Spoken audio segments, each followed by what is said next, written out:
Uh,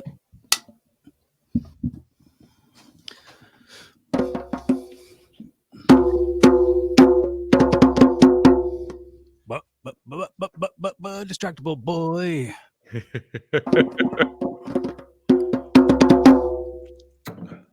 Hey, B. Lee, what's up? Hey. You're unbelievably funny.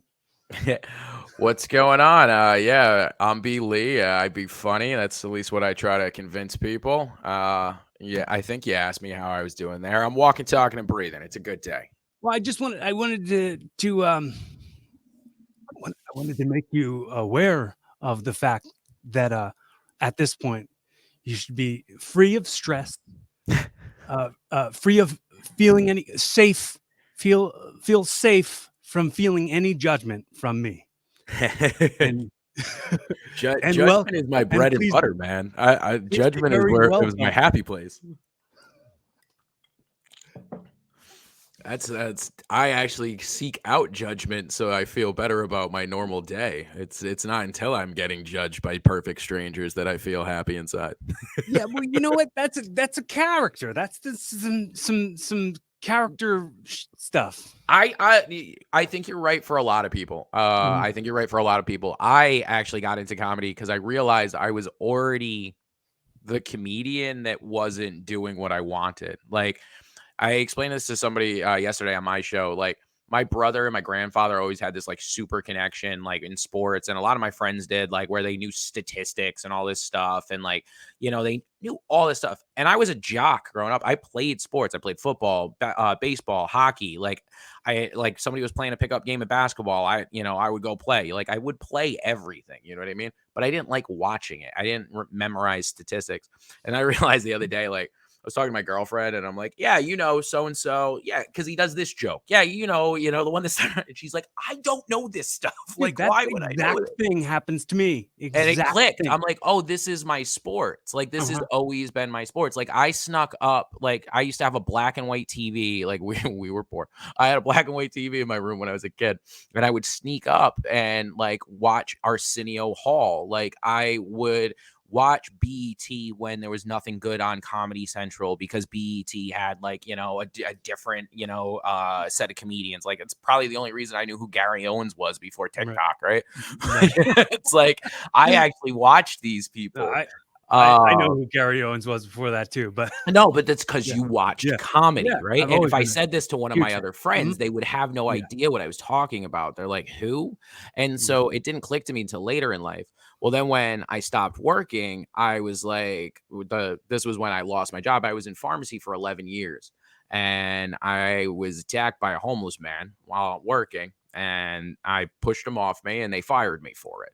I didn't fight him. We didn't argue. There was nothing like that, but I said I didn't do anything wrong, and they said that that was a problem, and we split our ways after 11 years. So give your decade to somebody, and that's what you get. But I realized at that point, I listened a lot to like Gary V at times, like in patches. He would always talk about like quitting your job and doing what you love, and I always said, no, I'm too far in. I was like the cliche guy he'd talk Because about. I'm like, no, I'm you're a I'm decade 11. plus I've in. ever invested 11 years already into this. Exactly. And I'm like, if I Right. get out now, like I'm disappointing everybody. The whole And reason I started it doing would it. be impossible to get back in if blah blah Well, blah. yeah, you never get your You seniority run all back the with that company. If you go to Mhm. another company, they'll take you, right? But now you're starting not from scratch, but not where you And were, right? then you got a big unexplainable gap. I understand. Yeah, so my whole thing was like, why am I going to try to do this again? I did it for 11 years and I was never happy doing it. I never liked it. I never pretended that I did. I was just good at it. And I have a joke now about like, just because you're good at something doesn't mean you should do it. Like, I can fit my whole fist in my mouth and I really don't have a gag reflex, but I really can't stand the sight of my own penis. So I probably shouldn't suck cock. Mm. Just because you could be good at something doesn't mean you should do it. I mean, dude, it's really funny to think about it that way too, man, because like I think about all the jobs that I've ever had, and I've had many, many jobs over the last 11 plus years.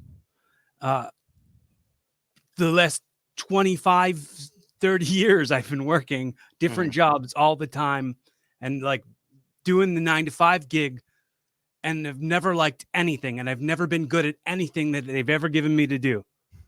But I'm a good wrestler. I'm a good wrestler, and I'm working on being a good comedian. I want to be a good comedian. I want to be Well, that's the somebody, only way to be one, is working on right. it. Like, I want to be that's one somebody thing you learn real quick. who people who like line up to see and pay their money. That's who Mm. I want to be. Well, And that's for some I people, think that's the dream. that's what I I'll be call good it, at. yeah, I call it, that's the goal, because if, for me, if you're saying it's a dream, you don't think it's ever going to be a reality, and for me, that's not a thing.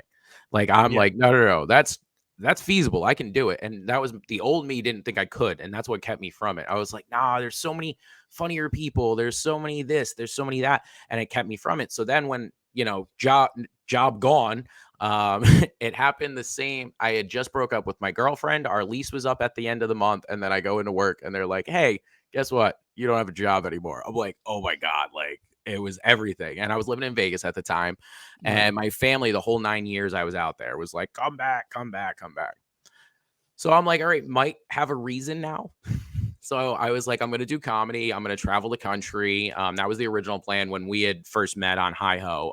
Was I was going to fix up my van, travel the country, do hiking videos by day, and then do mics by night. And then I met my girlfriend, and so I met my girlfriend. Funny how plans change. Yeah, well, I mean, so many things happened. So I met my girlfriend right as my grandfather got sick. He ended up passing away right after that. So then I ended up moving in with her, and then we had to go to Vegas to get all my stuff. There's so much to unpack. But at the end of the day, I knew I was gonna be a comedian. I'm like, this is my bread and butter. This is what I love doing. Sounds like you found a good support system also. I mean, Oh yeah, no, that's honestly, if I didn't have my girlfriend, I wouldn't have yeah. taken the same leaps I'm taking now. I would still have to be She's working empowering. She's all the empowering time. you. Oh Yeah. yeah, because That's I did go to work. encouragement, and that's a pretty healthy ego. Yeah, I dig it. it I love helps a it a lot. lot. It's not Yeah. easy. I mean, Mhm. trust me, we have our issues. Mhm. It's not easy, and especially uh, I can see it from her point when she's talking to like friends and family, and they're like, "Oh, what's your boyfriend doing?" She's like, "Oh, he's a comedian." They're like, "Oh, great." Well, Mhm. we'll wait to the next one. You know what I mean?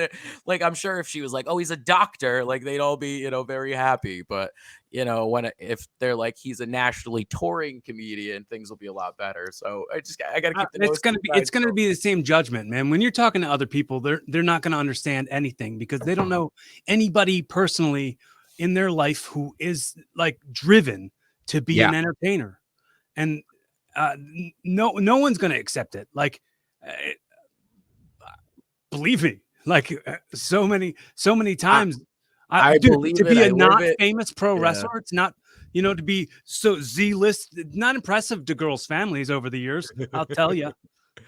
Thank God we got ponytails, right? Thank That helps, thank right? God, That thank always goodness wins for this over good dads, hair. right? Thank goodness I'm funny and charming. Yeah, that's what was the whole thing, is like I learned how to be funny really early. Mhm. And when I think in retrospect, like it was funny. I got out of being bullied by like re-bullying. Mm. I figured it out later in life, and it's not a Okay. great origin story, but it's So, yeah, mine. you're like, "Oh, You know, yeah? Oh, yeah, bullies? I'll become a bully, Well, you that's what it jerk." was, is like Yeah. people were making fun of me for being poor and like having, older clothes or not having a dad. And I would be like, oh yeah, ba bam, ba bam, ba bam, ba bam, ba bam. And I'd hit him back with like six zingers, and then the crowd's laughing at them. And now I'm not the focal point anymore. You know what I mean? Well, I'm gonna say that I relate to you on many of that. Being pouring, being poor and being made fun of for it, and having old clothes and not having a dad. All sounds like me stuff. Absolutely sounds like me stuff. Uh, Pouring my attention and time into stand-up comedy and being a nerd for stand-up comedy and documentaries about stand-up comedy and nerd about like uh, SNL and nerd about Rick and Morty and a nerd about like just the pro wrestling and the things I'm a nerd about. I just poured myself into that kind of stuff because it's like, I'm, I don't have time to get made fun of. I have time to do things I really want to do. And none Adult of that me, really has anything to do with getting bullied. yeah, adult me like appreciates the, that there was an origin for this, right? Because I honestly don't think that I ever would have got to where I am by this, and it also like coincided with some other stuff. Like some of the kids that were bullying me also like rapped, right? And they were like, "Oh, you should freestyle. You're funny." And like so I started freestyling with them. I never found a passion for that. I was good at it. I liked it, but then once again, old me realizes, oh, I just liked clowning on people. Like I was all about the punchlines. And so like when I'd hit a hot punchline, everybody's like, oh, I'm like, it's a good day. Like, Well, and so then that's you probably literally what we I'm would living probably do now. good in you'd probably do good in a roast battle then, huh? Oh yeah, absolutely. That's last night. My I knew I was gonna miss my 2 mics tonight. I do at least a mic a night, right? Mhm. So I knew I was gonna miss 2 tonight.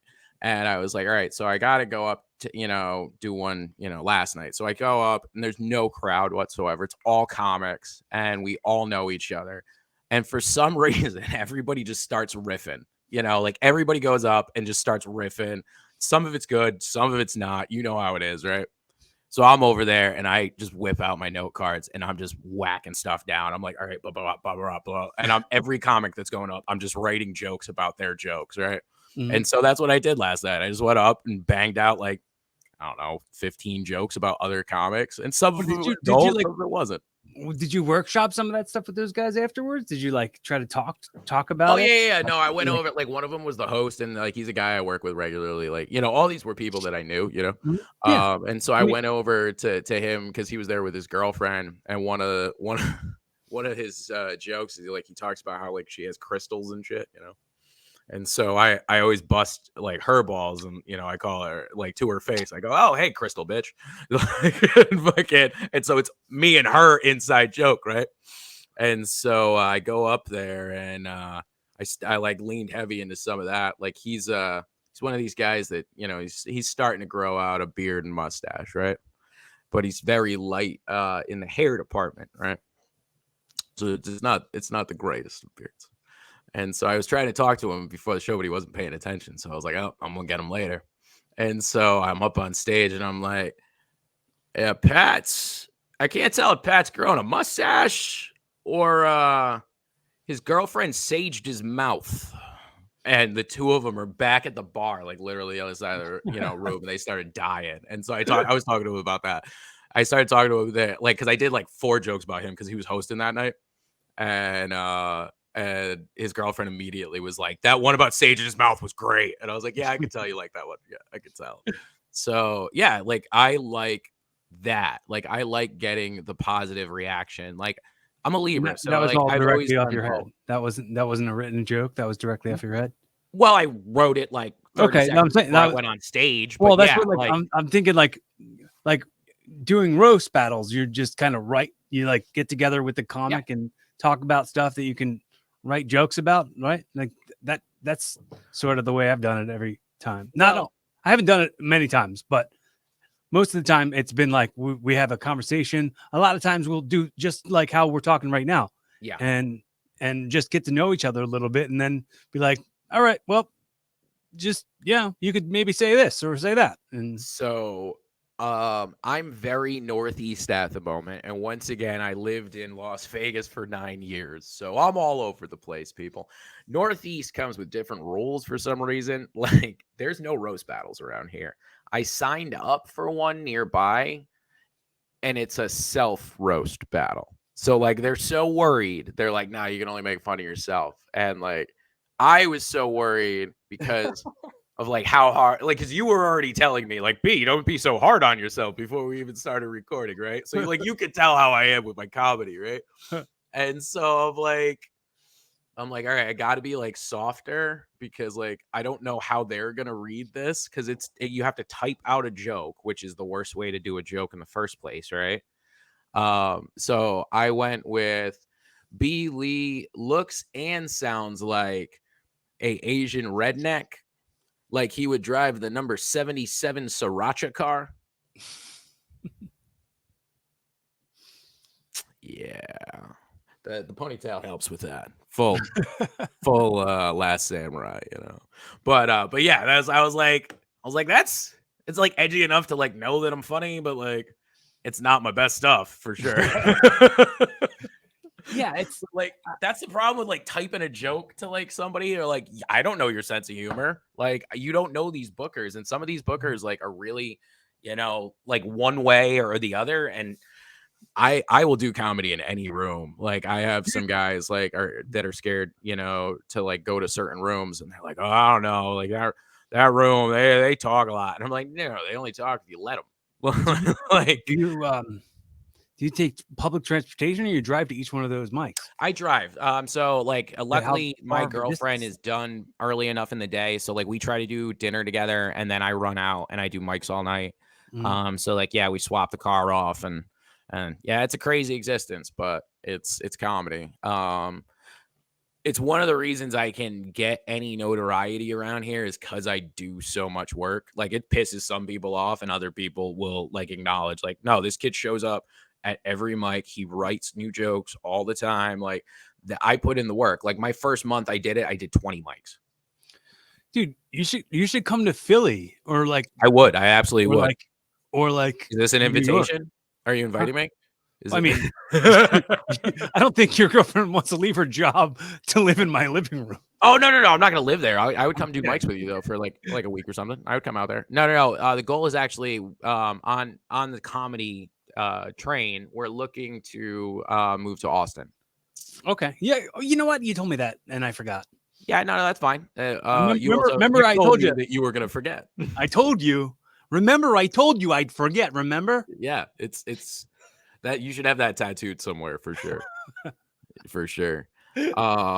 But yeah, dude. I mean, it'd be cool to chill for a week or something if you wanted Yeah, to. no, I would definitely because I want one of the things I've said to like the guys that, you know, are in my, you know, troop, the guys that hang with me, you know, I Mhm. said to them, if I'm not called a New England comic by the end of the year, I'm not doing enough. I don't want to be a Rhode Island comic. I don't even want to be a New England comic. I want to be a touring comic, but I Mhm. understand I'm so fresh in the game that nobody's gonna, you know, Right. give me any spots unless I hit gold, right? Like I got to be like the Clampets and hit oil in my backyard, right? Mhm. So that's why I do like that's why I'm pushing the social media stuff. That's why I started the podcasts Mhm. because I want to get my face out there more because where I am right now, the scene, as you can, there's no roast battles. I mean, it's an example, right? The scene is so hard here to have a night that has multiple mics you can make it to is almost impossible. There's only two right now. I think they just opened up another one, so there might be three.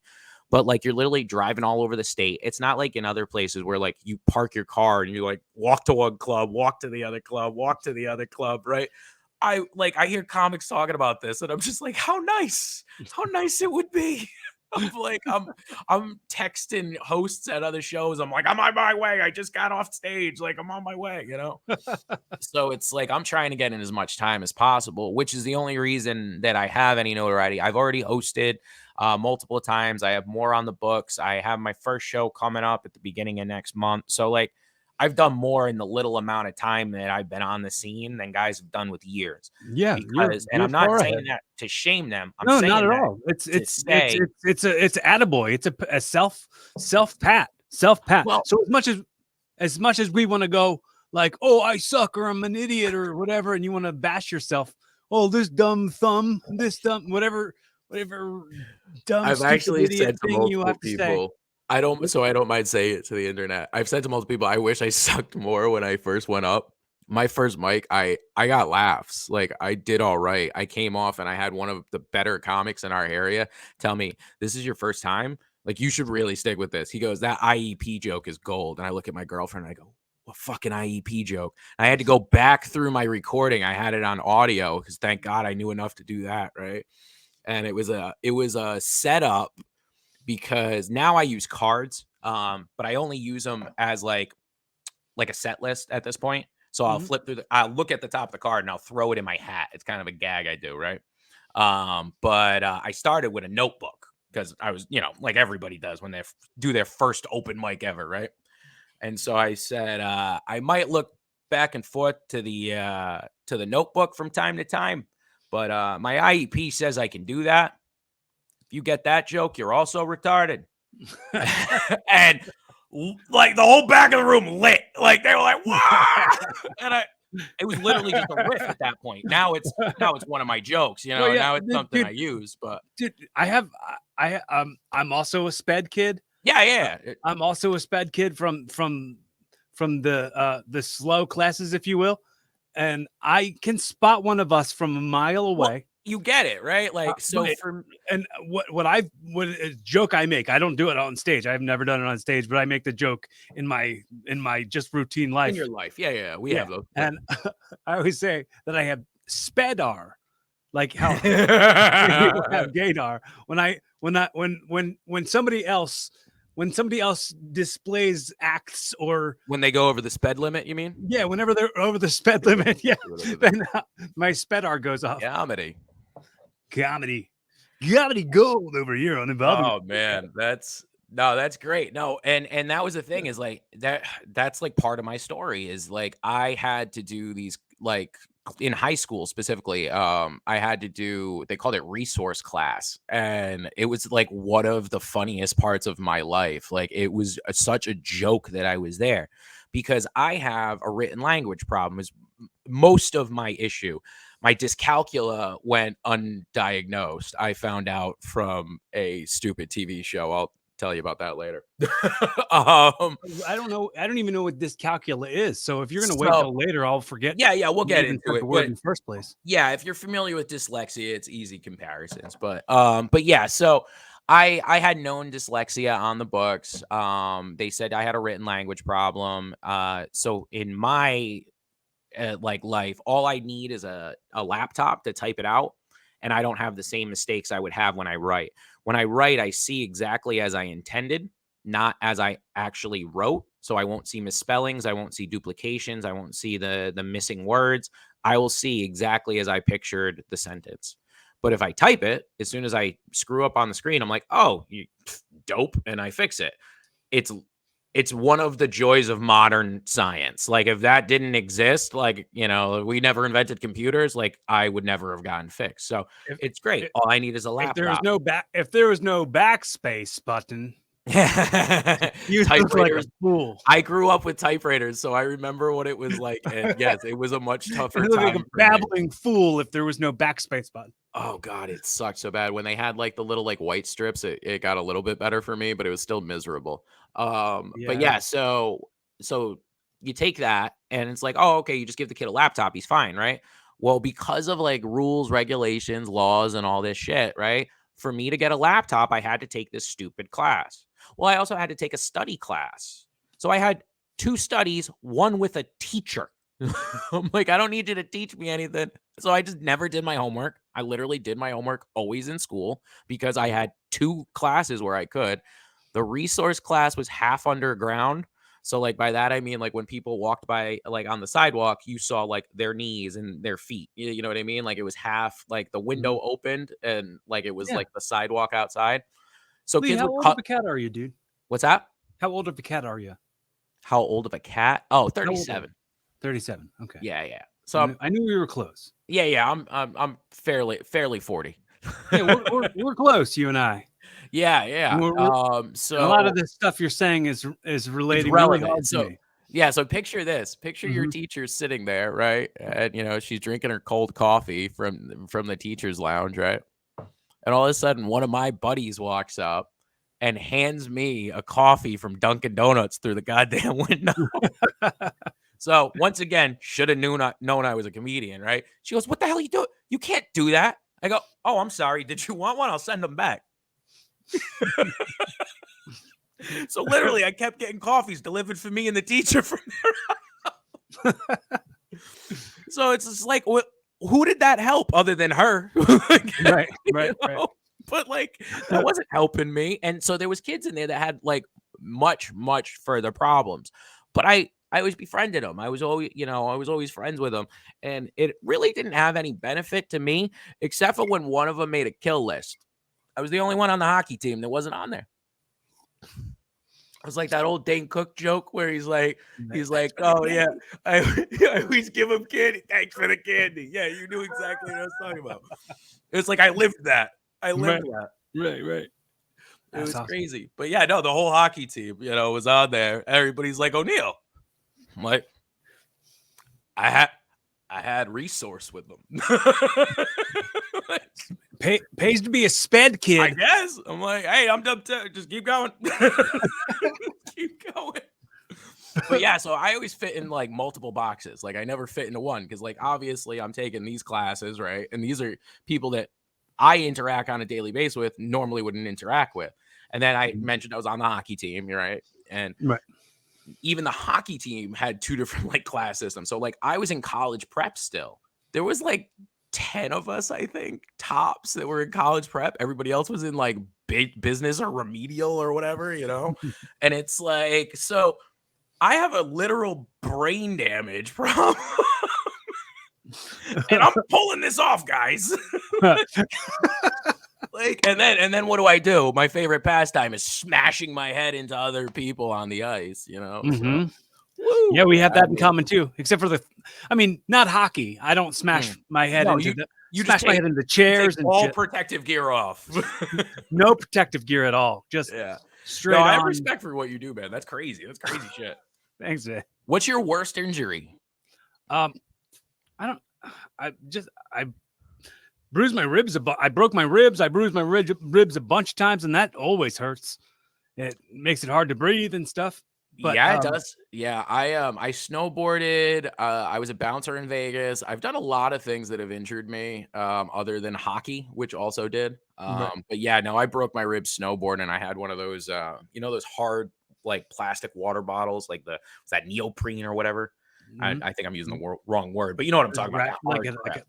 Like this, like a neoprene. Yeah, like the hard. No, like the harder stuff, the hard plastic. That's why I knew I used the wrong word. But anyways, it was the hard plastic, like Eddie Bauer water bottle, and I had it in my backpack. Well, my girlfriend goes before me. She goes over the first lip, does a jump.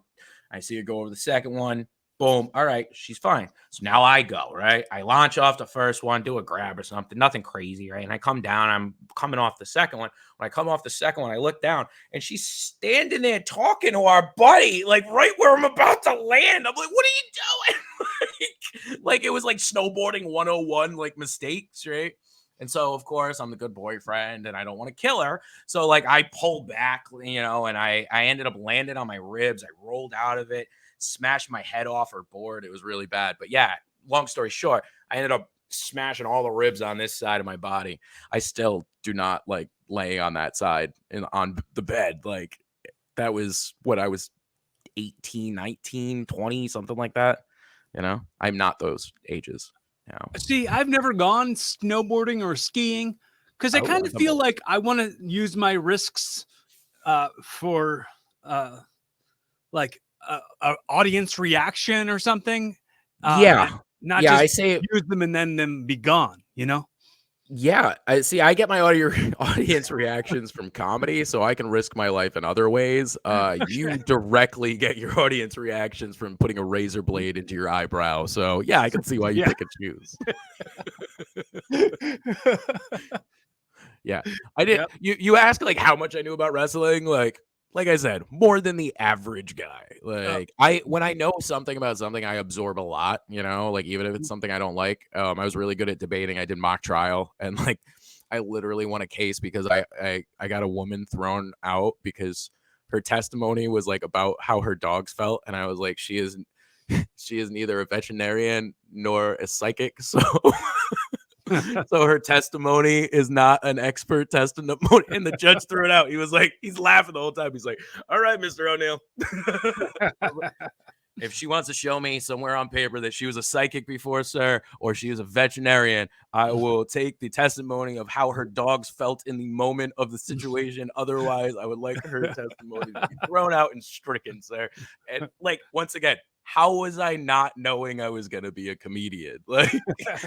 Like I was literally standing in front of a group of people telling jokes and wanting a laugh. And I got the judge to laugh. The judge, he was a real judge. Everybody else was faking it. We did. So that was the thing about mock trial. is like you had like two teams go against each other, but they went up against each other in an actual courtroom. And like they would have a judge sit and like, decide who won the case, like a referee would, right? Mm-hmm. But it's an actual court appointed judge, and he's up there. This is his job. And 17-year-old me's got him pissing his pants behind his robe, you know? So I'm like, hey, maybe I do this for money, But anyway. Mock, yeah. Bird, yeah. Trial. I am well versed in many things. But yeah, I think that's a problem with a lot of people. One of the things I remember like learning about Leonardo and not DiCaprio, or the turtle, real that's early. who I was hoping you were talking about. Yeah, like, well, there's other people listening, and yeah, and I read the Da turtle. Vinci Code. I learned some Leonardo stuff. Oh, see, I got into it. I started reading the Da Vinci Code. I never finished it, and I purposely boycotted the movies because I started reading the book. So I only know what media has taught me about that. But about the actual guy, he did so many different things, and he was good at them, and he was like, it's like, why is that not the model for people? Like, why have we taken it? Like, I make the joke all the time, like, your doctor, he used to also build his own house, raise his own crops, kill his own livestock, and be your doctor. Like, you know what I mean? Like, he just wasn't a doctor. Like, he had to do all this other shit too, right? If he just knew how. Now our doctors aren't even just doctors. They're like, oh yeah, what are you a doctor? I'm a foot doctor, but not just a basic podiatrist. I only work on pinky toes. Like, you know what I mean? Yeah. It's just like so uber specific. Yeah. And so if you went to that like podiatrist, right, and you were like, hey, build me a house, he'd be like, how much do I gotta pay you? Like he wouldn't even contemplate that he could put nail to wood, right? Right. Yeah. And at one point, like that was just the expected. So I think we've dumbed down our expectations of ourselves with access to more knowledge than we ever had. It's quite ass backwards, but what the hell do I know? I go by 4 letters.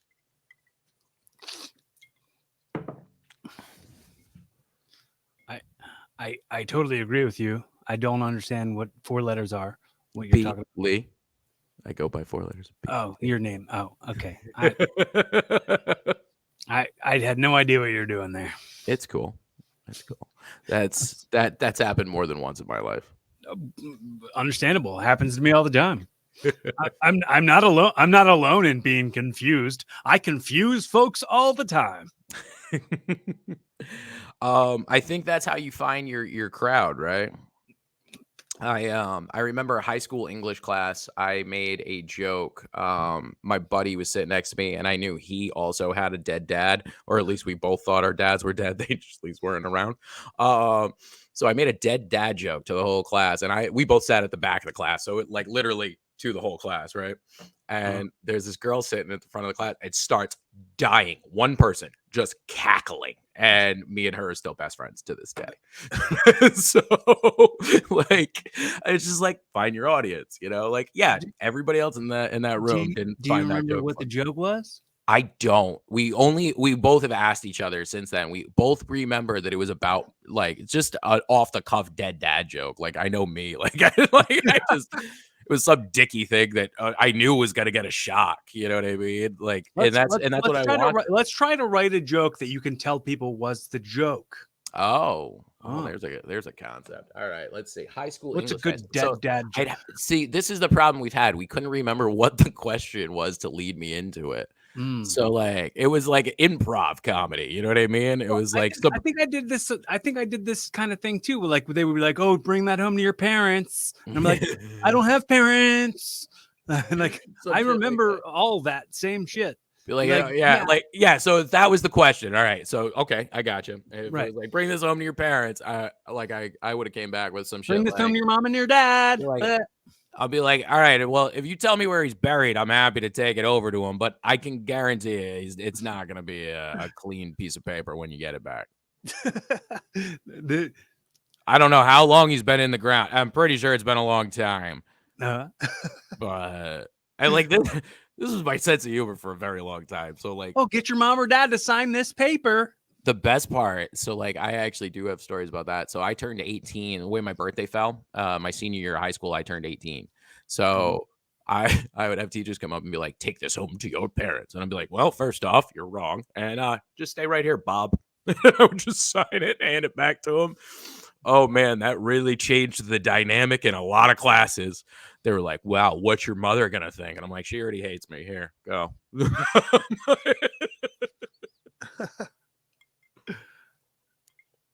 Did you play any sports in high school? I did not. No, Yeah. I was training to be a pro wrestler while I was in high school. So Oh, wow. So, like, this was was, like, the goal the whole time. yeah, man. Like, so when you were talking about like dreams, circling back to when you were talking about dreams, feeling like there's something that are never going to come. My Mhm. dream was always to be who I am right now. So, that's why I was And saying it. It's not that yeah, wasn't a dream. That right. was your goal. Like, Yeah. that was your goal. A dream to me is something I heard But I mean, once that, like, the as far as a person, as a man, as a yeah. dude. No, I appreciate verbiage so much. And like, Mhm. so like, I understand what you're saying. It's common vernacular, what you're saying. That's why I choose to say things differently, because I don't like the common vernacular the way we use it. Because we go, oh, that's my dream. That's my dream. And that's telling somebody they can't Yeah. do it. Yeah. And that's why I try to change Some like live, the laugh, love vernacular. bullshit. Yeah. It's like, yeah, because your Yeah. dream is bullshit. You're never gonna get it, right? You're Right. gonna wake Right. up before the blowjob's finished every time. Mhm. That's how dreams work, right? Like Exactly. how many times have you tried to go back to sleep because you were banging Pam Anderson or something, right? You know? Right. Yeah. Or some unbearably awesome thing. Yeah. Yeah, sure. Or Unbelievably David crazy Duchovny, good whatever your thing. choice. Yeah, Whatever your thing, whatever the thing but is you you get like the the point. Is most, like you're the doing dream, you that, never get to the good part. and That's you the don't. point. Yeah. And you got to the good part. You got a fancy new belt buckle there, and Yeah. freaking looking like the best old Texan ever. Fucking hey, that'll get you some dances out of Hoedown for sure. They'll get you some dances, some boot scooting. Yeah, I mean, I'm sure if you wore that into like a 7-Eleven, they'd give you like a free refill or something. No, that's not how it works. I mean, what does that even mean? We don't even. Like I think somebody would have to know you, right? They'd be like, no, "Oh, no that's one cool." knows. Right. Nobody knows who I am. Well, Like, see, like, I appreciate what you do because I have never met anybody that wrestles just pure wrestling. I did, however, have some friends in Vegas that were luchadors and doras. oh, that's cool. So yeah, like I hinted to, I was a bouncer for a brief time in Vegas, Mhm. and I bounced on La Banda night. And so like it was like anybody that doesn't know what La Banda music is about, a lot of this music is very cartelly. It's just about doing coke and having sex and killing people. It's rap music essentially. But so everybody gets all amped up. There's always fighting and stuff. So they had a family of luchadors and doras on the team, and one of them was one of my best friends, and her name was Black Diamond, and she was a badass. Sounds She bad. looked she was such a sweetheart. Like goes to church all the time, like so cool. But like one night I watched a girl pull her ponytail out, and then I watched that girl get flipped over her with her own ponytail. It was the funniest thing.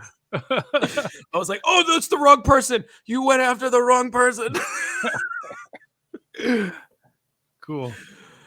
Yeah. You ever do anything like that? Like anything outside of the ring? Use your powers for good, other than movies. I have watched some of your shorter stuff. I Um, actually realized going through your IMDb, I watched you without knowing I watched you. how But so? like I don't know if you can guess my type of nerd. So like, and do you remember all your work? Yeah, dude, I haven't done a whole lot. Like, I think what I've done a whole lot of is like background stuff and Yeah. being an extra and stuff. It was something you were an extra on. Yeah. Well, then you wouldn't have. I mean, it was you blink and you miss it. You blink Exactly. and you Yeah, it miss was one of those things. Yeah. It was so- Gotham. Yeah, I was a okay, pretty yeah. diehard Gotham fan. But yeah, I was like, once I saw it, I was like, oh my God, where was he? Because like I could so see you being in Gotham. I'm like, Right. oh, was he a henchman? What was he? And so I started doing my research. But no, it's speaking about Gotham, you're short about I mean, I don't know if you want to talk about that. Yeah, I mean, we could. I mean, it's been out for like 3 or 4 years now. Yeah, I mean, I've watched it a couple of times. I rewatched it. I'm saying we can talk about. We're not spoiling anything. Oh yeah, no, yeah.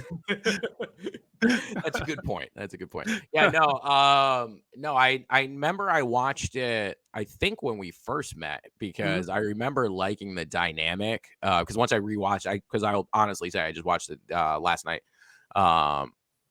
When I was rewatching it, it clicked again. I was like, oh yeah, I like this dynamic of like strung out Bruce.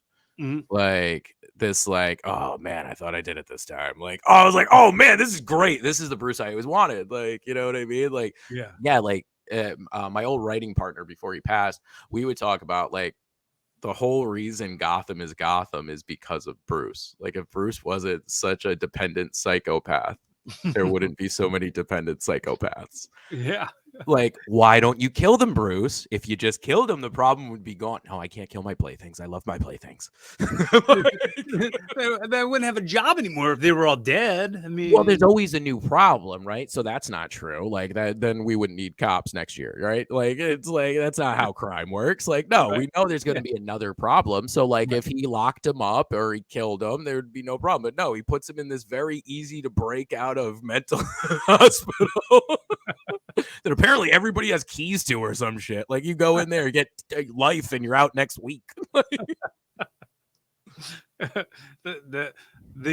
Their front gate opens from password, and everyone just knows the password. They never change the password. All the keypads are 1, 2, 3, 4. Yeah, like every criminal in Gotham found out like week 2. Get out. Shit, like it's just a matter of like being left in the hallway for 3 seconds and like you're gone. That's it. Like one guy sneezes and he's like, "Shit, I lost him again." Oh man, it's funny because like Batman always had a sense of like obscurity, right? Like I don't know, I'm assuming you're a diehard, lifelonger, and so I used to watch diehard. I'm not a diehard. No, you just stumbled into that role. No, I mean, I love Batman. I'm not like super like I'm not like I know everything about Batman. Oh, okay, all right. I know a lot about Batman. Did you used to watch Adam West? Like that I didn't show? watch a whole lot of it. It was on Nick at Night when I was a little kid, but I didn't watch a lot of it. So my stepfather tortured me with Nick at Night. So I watched a lot of Batman because that one I liked because it was a comedy to me. And that's another reason, like, I also am a diehard zombie fan. Like, not, Walking Dead. Like, no. Zombies, like everything. Like, I have, like, the oldest school, like, was it White Zombie on DVD? Like, I have, like, real like old like niche shit, right? But the thing I love about zombie, like a true good zombie movie, and the same thing with like the campy Adam West thing, is like you're being ridiculous, and that is part of it. It's like Monty Python. It's like, yes, the ridiculousness is part of the joy of this, right? But if you didn't know you were doing that, then this is just terrible. Like, so if you know you're doing it, it's great. If you don't know you're doing it, it's like, oh God, man. So rather than act like you're acting to walk up this thing, you're like, whoa, I'm lost. Yeah. Where did I? Well, the reason I bring up Adam West was because like one thing that always sticks out in my head was they did the movie, right? And there's this one scene that I never forgotten from childhood to now. And I've seen people talk about it since then. And I've been like, yes, exactly. There's a chopper scene where like him and Robin are climbing up this like rope ladder to the chopper, and this like very campy like shark comes out, right? And Batman's just like, good thing I packed the shark repellent today. And it's like, no, not a thing. I knew this itch was gonna need scratching. It's like, no, there's no way. Like, you weren't in the water for like the first half of this scene. So, like, it's not even like you thought, oh, we're going to be in the water. Let me grab shark repellent and sunscreen. Like, no, like, you ended up there. So, it's like, why would you It's just so bad. So bad. But if you're doing it for the sake of being funny, it's so good. And so, like, that's why, like, certain comedy and like, in horror is great to me because I appreciate it for what it is.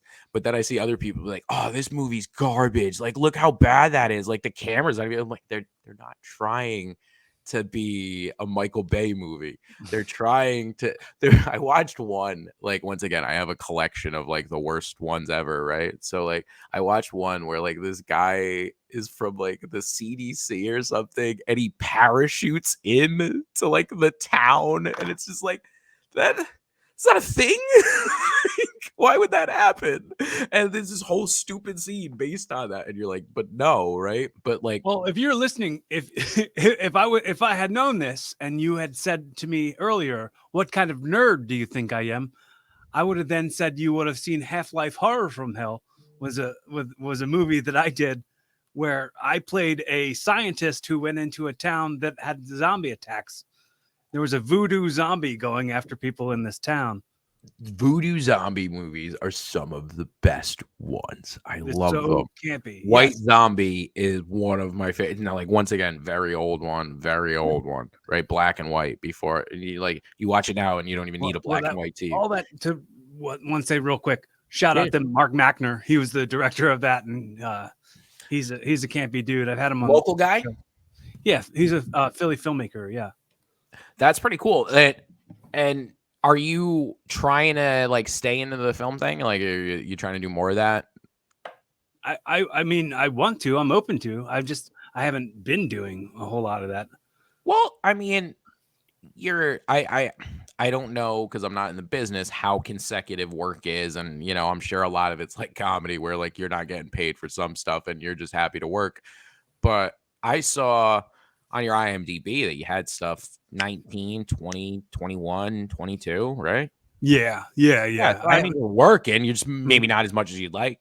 Well, yeah. I mean, since they're trying to COVID test for everybody, and they want you to COVID test, and they want to be full vaccinated, and I'm just gonna hold. I'm just gonna be on hold for going to major sets for a while because I'm not. I don't want to. I don't blame you because it's one of the few times in my life like where I've actually like gone back on my own values for other people in my life, and I regret it, because we all were a giant experiment, and my girlfriend and I, we want to have kids, and like doing what you love is great, but when somebody tells you you have to do this, that, and the third to do it, now is it worth it, right? Well, it's mostly because I don't want to like miss a whole day's work to go up to New York for testing.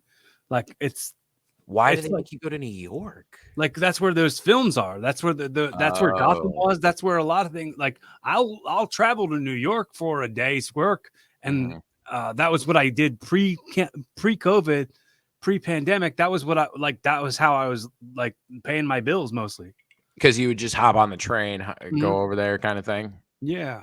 Yeah, so that makes sense because that's another reason why like a lot of comedy left New York and Boston and those areas is because those used to be the meccas for comedy, right? New York, Mhm. Boston, and California. Excuse me. And then you have all this stuff happen with COVID, and those become the last places allowed to do comedy. And it's crazy. And that's one of the reasons I'm moving to Austin is because I want to be able to know that I have job security. I want to be able to know that like if something else happens, I can still go to work the next day. Right. And Texas specifically, like they try to work with people and small businesses specifically. And that Mhm. was another big thing for me because when I was in Vegas, I literally watched the death of small business, and I watched them prop up these casinos that could survive for years without ever opening again and still open back up and make a profit.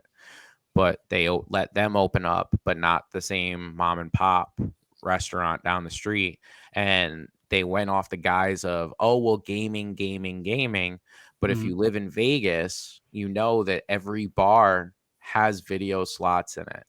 And Right. they only let you sit at the bar if you're playing video slots. So like literally you could have opened them up in the same way you did the casinos, but not let the casinos up. And anybody that knows basic business practice would know that if the casinos weren't open and there was people that wanted to drink, gamble, and eat, they would go to the places that were open, i.e. the local businesses, therefore ramping up their normal business that they would have more than they normally did. Those local businesses would thrive during the pandemic instead of die. And instead they said, no, you guys pay, for our campaign. So we're going to open up the casinos. And we watched it happen. And I watched people like lose jobs and lose careers and all kinds of stuff. And I said, if I'm going to be a comedian, I want to be in a place where I could do comedy, at least, and Texas just kept popping up on my radar over and over and over again. And it was always on my list of places I wanted to live. And so when it kept showing up and related to comedy and so many, webs kept touching, I was like, this has to be the goal. Like this has to be not the end goal in life, but this has to be the next step. Like this has to be where I'm shooting for, Mhm. because it's not a dream, it's a goal. Like I can make that happen. I just have to do A, B, You're C, and D. you're doing this hand motion, and Oh, it's like throwing a dart. it's like throwing a dart. Yeah. Yeah. You're like, I have to do this. This is my goal, and you're like acting like you're about to throw this dart. Huh?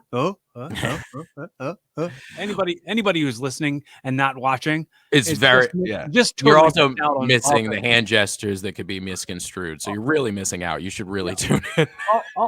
all the dart throwing hand motions I was just doing there and faking you out with the hand Both motion. of us looked like we could have been doing something else, bringing joy to someone else's life for sure. Sure, yeah.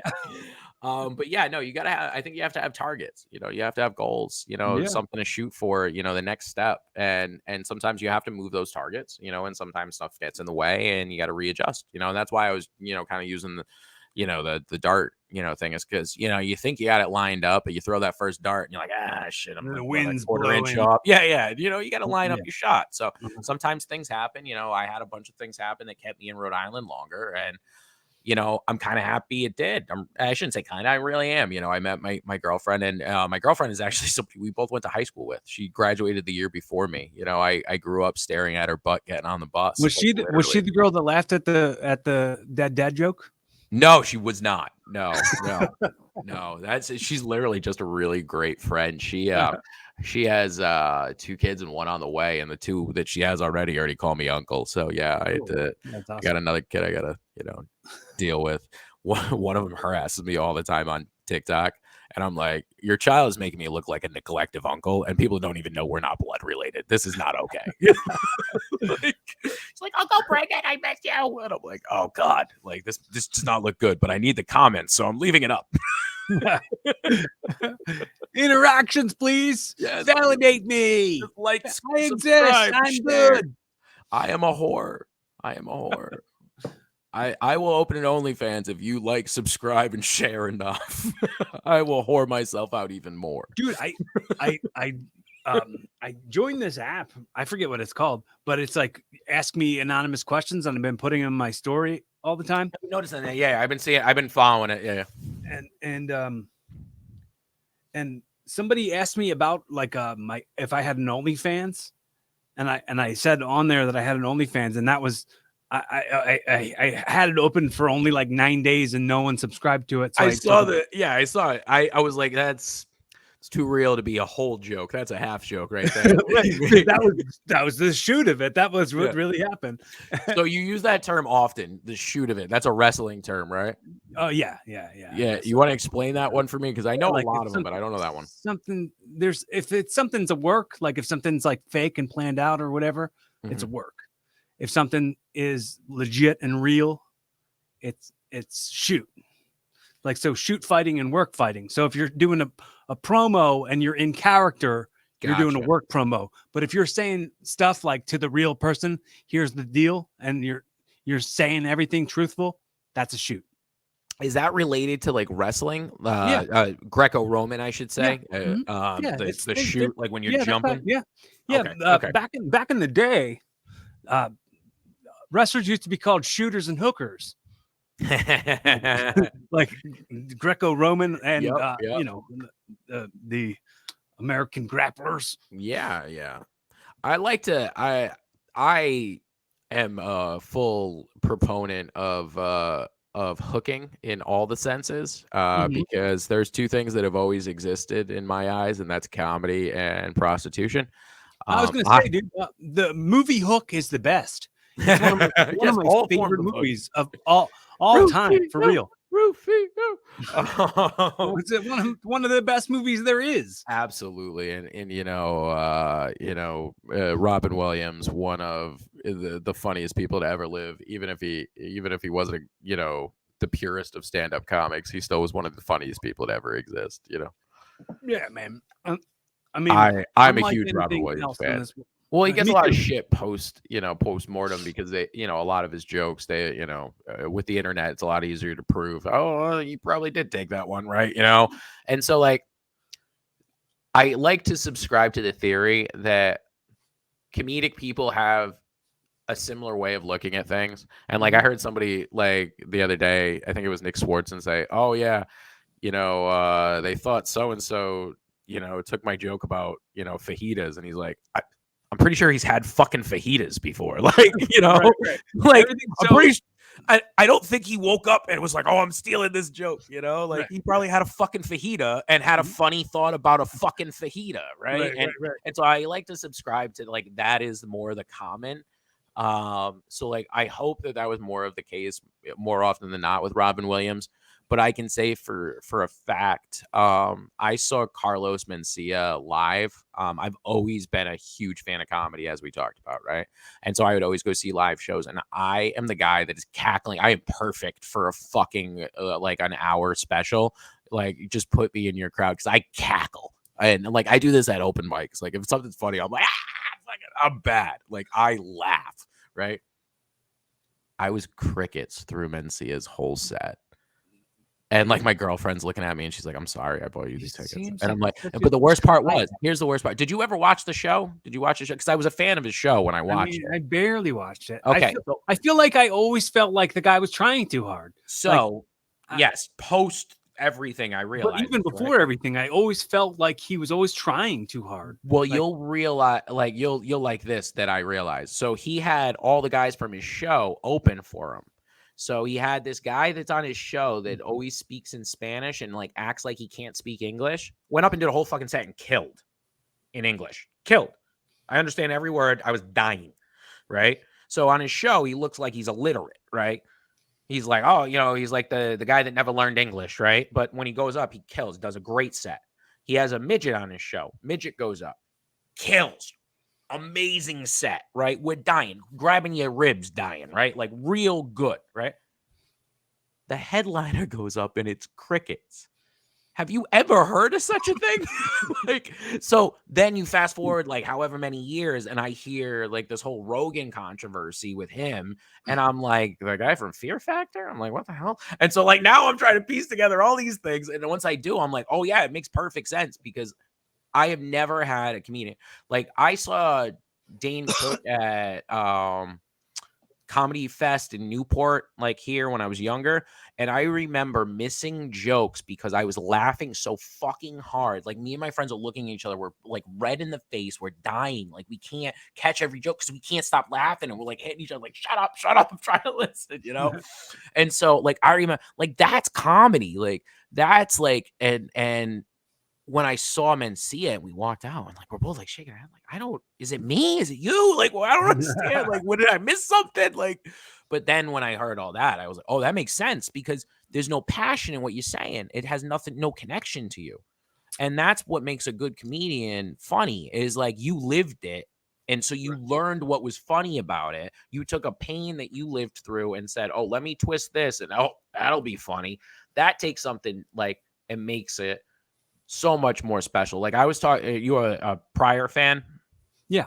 Okay, so on my podcast yesterday, I was talking about how one of my favorite jokes of his is when he talks about other people joking about when he set himself on fire freebasing, right?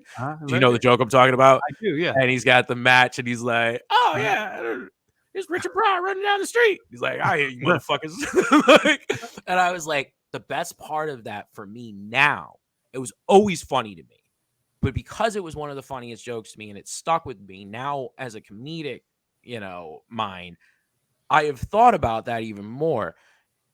It's not that he heard other people telling the joke. I think more so he lit up a fucking cigarette and made the joke about himself. I think one day he was sitting in a fucking corner, all sad and shit, fucking lit up a smoke, because back then it was fucking matches, right? You light up a smoke, and he looks over at that match burning at the end of his cigarette, and he's like, "Oh fuck, this is gonna kill."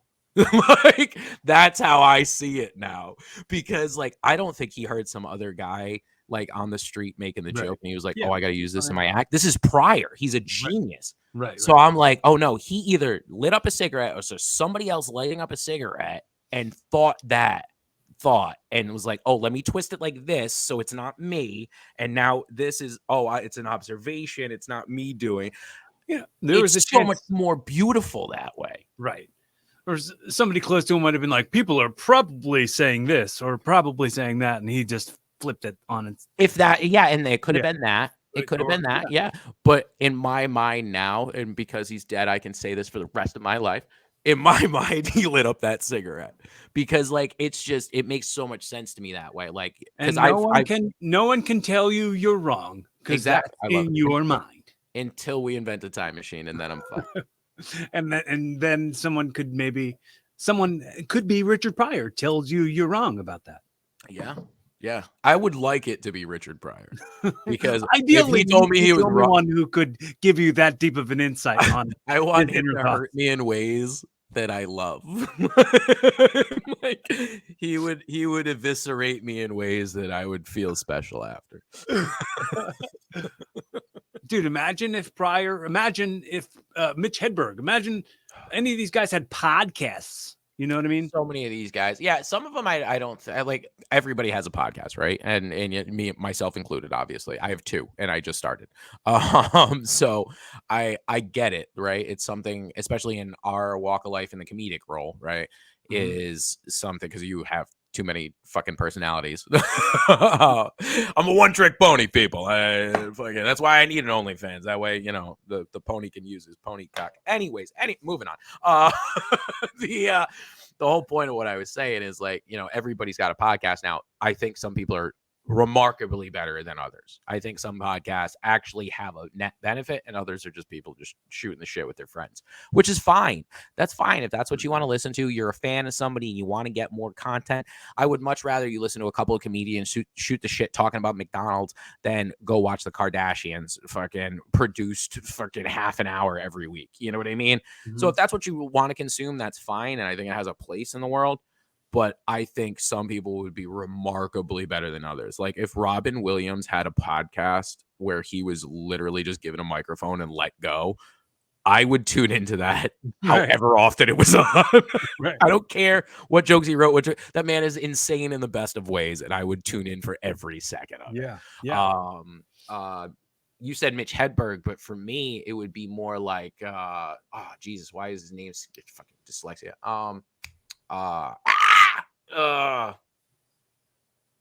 That's a Bobcat Goldthwait. No.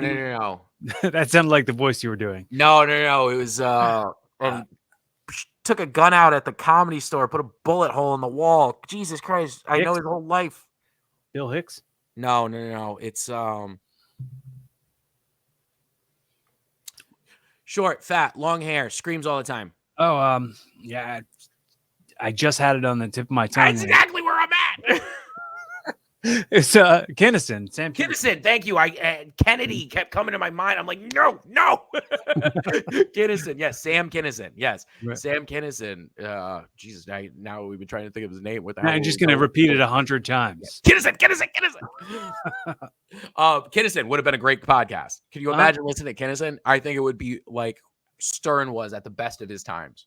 Like, Mhm. not Stern now. I grew up on Stern and I loved Stern. And now, like, Stern's like, oh, we gotta save the ice caps. I'm like, who the fuck are you? You used to throw baloney at hookers. Like, what the fuck?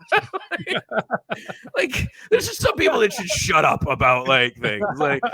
Like, yeah, so you're good at what you do. Throw baloney at hookers. But like, don't talk to me about like fucking global warming or fucking Well, equal I rights. mean, Like, you did there blackface, man. comes a time, there comes a time with every person who gets a little famous that they feel like their platform has become some head up their own ass version of who they actually are, and they'll buy into their own hype and PR and BS. Let's make sure to never delete this podcast so that we never become those pieces of shit that we're insinuating that we're trying You to know become. what? If it includes selling out. Well, yeah, and that's what I mean. Like, let's keep each other humble because, yeah, no, I want, obviously, if somebody was like, do you want national notoriety? I would be a fucking idiot to say no. Like, I'd be lying. Yeah. But, like, do I want to change who I am at the core? No. Like, and do I want to change as a person? Yes. Like, I've always changed as a person. I am not the same person I was at any decade, right? With each new decade is a new person. And I find more pride in that than shame. When people are like, "Well, you said this in 1992," like, no shit, it was 1992 me. Like, like we were talking about Batman. Like, think about how many iterations of Batman there've been. Like, that's a whole other Batman, man. We've had enough Spider-Mans to then have a Spider-Verse movie. Yes, different Spider-Verse. That was a whole other, like, that was a different me. Like, you know what I mean? Dude, if Twitter existed in like 2001 or 2002, I would have been canceled a long time ago. I'm pretty sure Tom is still gonna rat me out from some shit from MySpace.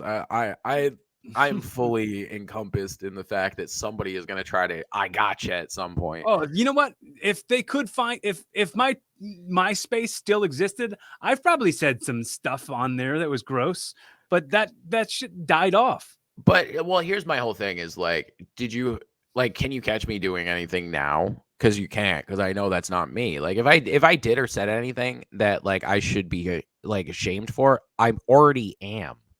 Like, you're not gonna be harder on me than I am by breakfast, okay? Like, so, like, go ahead, give me your worst, because that's fucking lunch, dinner, okay? I'll eat it up. Like, I really don't care what you think about me because I hate myself more than you could ever fathom. Dude, you know, I quote my friend Aaron Gainey a lot.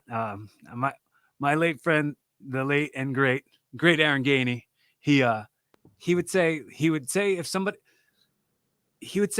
was being like overly dickish or like kind of an asshole in some way, he'd be like, they just aren't over in real life. So people don't like them in real life and they're taking it out on you here. Yeah.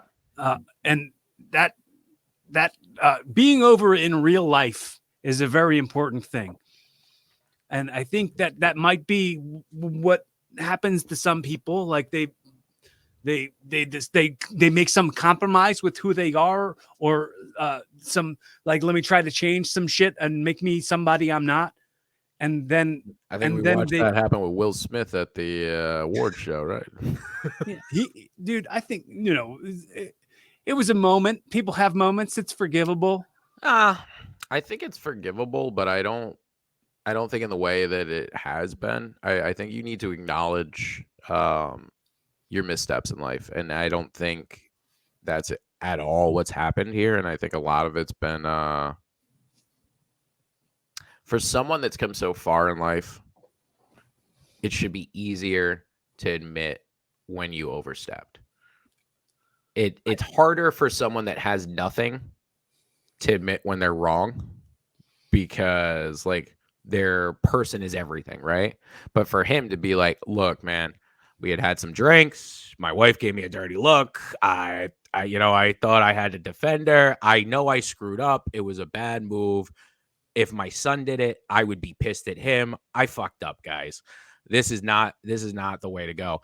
I never heard that come out. I never heard a sincere apology. I saw a lot of like, dancing around like, oh, all right, well, we're going to talk about it on this show. And it's like, oh, on your show, like that you're promoting. Like, I mean, it just didn't seem sincere, and it's not that I don't want him to be insincere. It's not that I don't want him to be sincere. It's that I can see the insincerity, and it hurt because I'm a fan. I'm a huge Will Smith fan, and thankfully Cosby came out before him, so I've had my values, evaluated before this. So like, I'm a fan of his work, not of him as a person.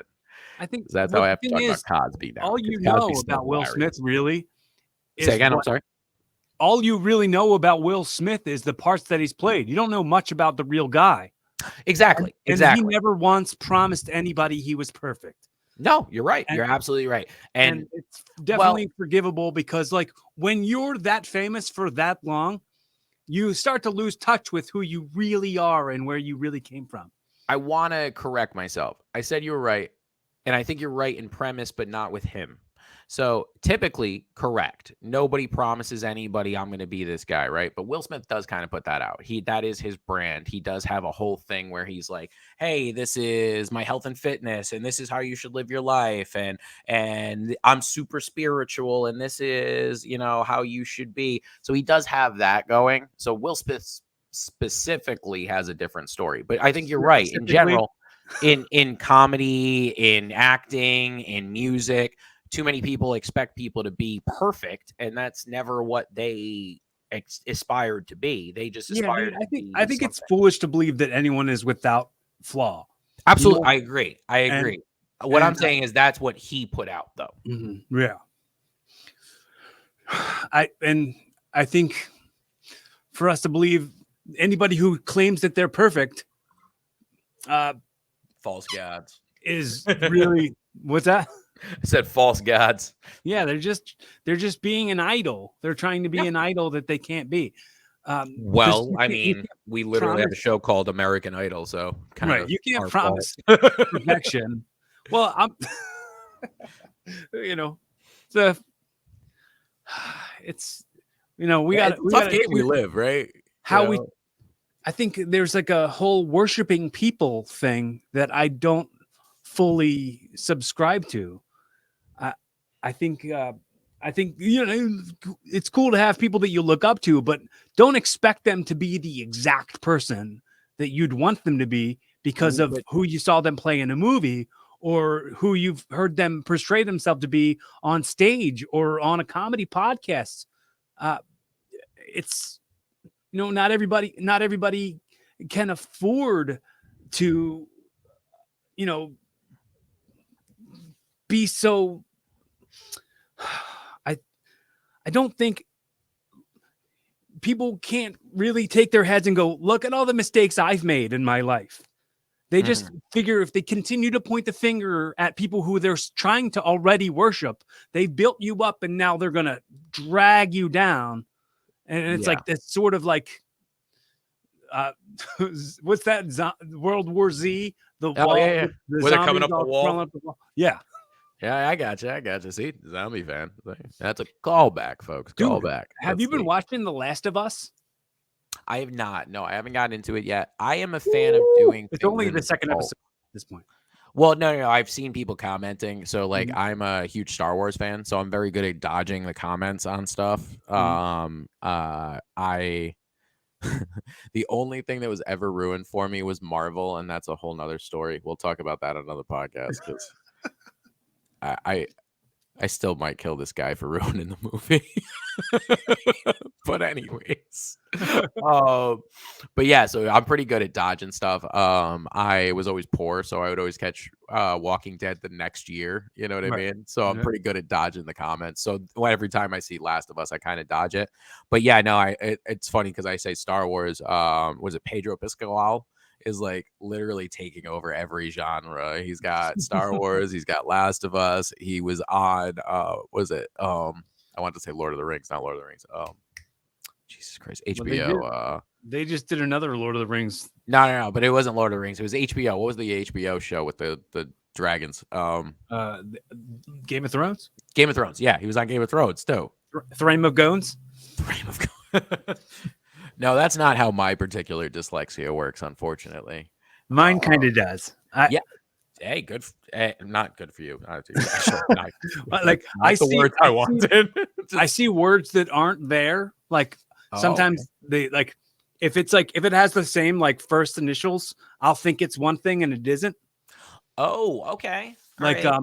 around me, there's an exit for Sesame Place. It says Mhm. Sesame Place on this thing on the sign. So it goes, oh, take the next exit for Sesame Place.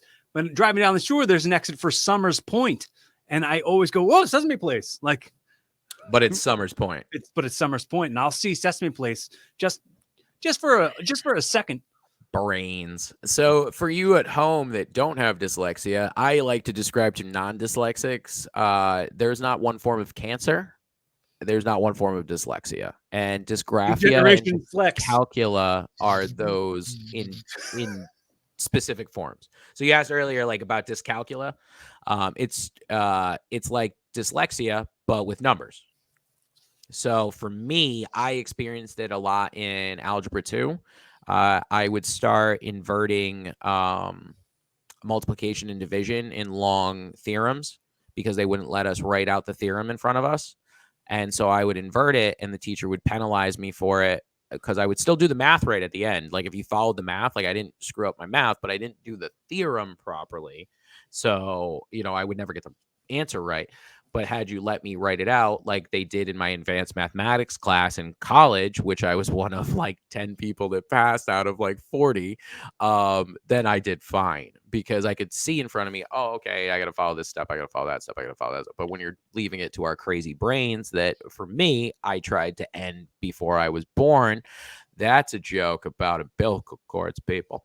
I have brain damage from very early on. I know how to deal with it, but if you don't let me deal with it properly, then obviously I'm going to succumb. And that's what happened with me with algebra 2. I failed it twice in high school, and then I got to college and I passed an advanced mathematics class that I was told I was going to fail. What if that whole story right there, if you say I was gonna succumb, and then you put the thing around you, say, quick, I'm gonna succumb, and I might die. I might just come. I have made jokes on stage. I'm sure you've run into this where like, you're used to now having like, wireless mics. Most people do, but you go to like some of these bars and stuff, and you still have an old school 30-foot, 40-foot wired mic, right? And so, like, there's been multiple times I'm like, yeah, and I just might hang myself with this. I'm short enough. There's enough. We can do this. We can figure it out, people. The math is good. Like, and if anybody knows, that's definitely a sturdy piece. It'll hold me. You want to just kill time for just a sec while I go pee? You can just I can absolutely do that. So you want to propose a question or something? You want to do it like what was it? Coffee talk? You want to do it like coffee think talk? think about things that you're curious about me and about my show and about that kind of stuff, so that you can ask me any of those questions on the record when I return from the Well, I podcast. also do want to save things, very, very honestly and very selfishly. I want to save stuff for my show too. Well, bro, I'm But telling you. I'm telling you. I will explain to the folks that go ahead, go pick. I'll riff for a little bit. Ah, dang. Wrong camera. There we go. I do this too, folks, so I know exactly what just happened. So yeah, I'm B. Lee. If you're just tuning in, and if you are, that's kind of weird. Why would you tune into the middle of a show? But if you were already watching, there was a kind of creepy, ghosty figure in the back that I waved to. That was my girlfriend. She's in the other room because she is romantic and said, I don't want to screw up your podcasting. So she was going by and didn't realize that we were catching her on camera. But I love her to death. She's the whole reason I am allowed to do this comedy thing. Otherwise, I'd be grounded. That's a joke about my other podcast. I have 2 podcasts. I have B. Lee's Grounded, and then I have B. Lee's Life on the Rocks. Tune in. They are not released yet, but you can find me everywhere else at B. Lee Be Funny, as it says there in the corner. Some people agree. I don't care if you don't follow. Well, follow anyways. I don't care. I need the numbers. But as far as Cory goes, Cory and I met on Hi Ho. So we're both Hi Hos. in many, many senses of the word. And Cory and I met in a comedian group, and this was before I ever did a mic. And so it was very encouraging back then, on that website. There was a couple other people from across the country that were, lesser known comedians, we'll say, like not headliners or anything. So there were some people on there that, could talk to you about their start and, how they got into it. And that's kind of a big goal of my podcast. My podcasts, I should say. I do have comedians on, and I'm going to have comedians on quite frequently because that's kind of my bread and butter. But we do have people from all walks of life, and we're going to continue doing that. But the reason I brought that up is because when we talk about, how we got started, things in the gig. I don't know how long Cory's been listening, but, we do talk Did you about say what the name of your podcast was? So I have two. The morning show vibe one, that one's Grounded, Beely's Grounded. And then I have Beely's Life on the Rocks, which is more of what we're doing now. But you're nervous about giving away stuff now for a show you want to do later. Well, I don't want to. Because I do want to interview you on my show, which we are going to do. You can still do that, the exact same stuff, and I'm already remembering to remind you that I'm gonna probably maybe forget about it. Yeah, it's literally one of my notes. But yeah, no. What I was just saying is, one of the things we do, and we have done already on my show, is we talk about starting in comedy, some of the things that we think are good about comedy, bad about comedy, local scenes, other scenes, stuff like that. One of the things I hate about my local scene, and I think this is probably a thing in most people's scenes, the guys that have been doing it before you want you to do it for as long as they have been doing it. But there's an inherent problem with that math. You will never catch up to them. So you will never be good enough for them. You know what I mean? And by that, I mean, guys will say, oh, well, you haven't been doing it 2 years. Oh, well, you haven't been doing it 3. Well, you have to do it this long. I've literally had guys take time out of their act to talk about me and say, oh, well, he's not going to make it 6 weeks. Well, you were wrong, and I wish I had money in on that pool. I would have cleaned up. So something my old tag partner Matt Bomboy would say a lot to me, and it as soon as he said it the first time, I was like, bang, bingo, that's it. A lot of guys in the business who've been in it for a really long time about wrestling. So apply this to comedy too. A lot of guys who've been in wrestling crosses many walks of life. Oh yeah, it cross the roads are exactly crossing stream the whole time, but guys, a lot of guys in comedy and in wrestling is mostly just think the amount of time they did it, it's like prison. And he would say, dude, this ain't prison. Like the amount of time you've been doing it doesn't make you get any more respect from me. Exactly. And this is a conversation I had with someone. I would more respect you using that same sentence, but saying did so many mics, right? You haven't done 20 mics, right? That right. I have more respect for than saying you haven't done 2 years, right? Because I hear guys go, oh, well, I did a mic a month.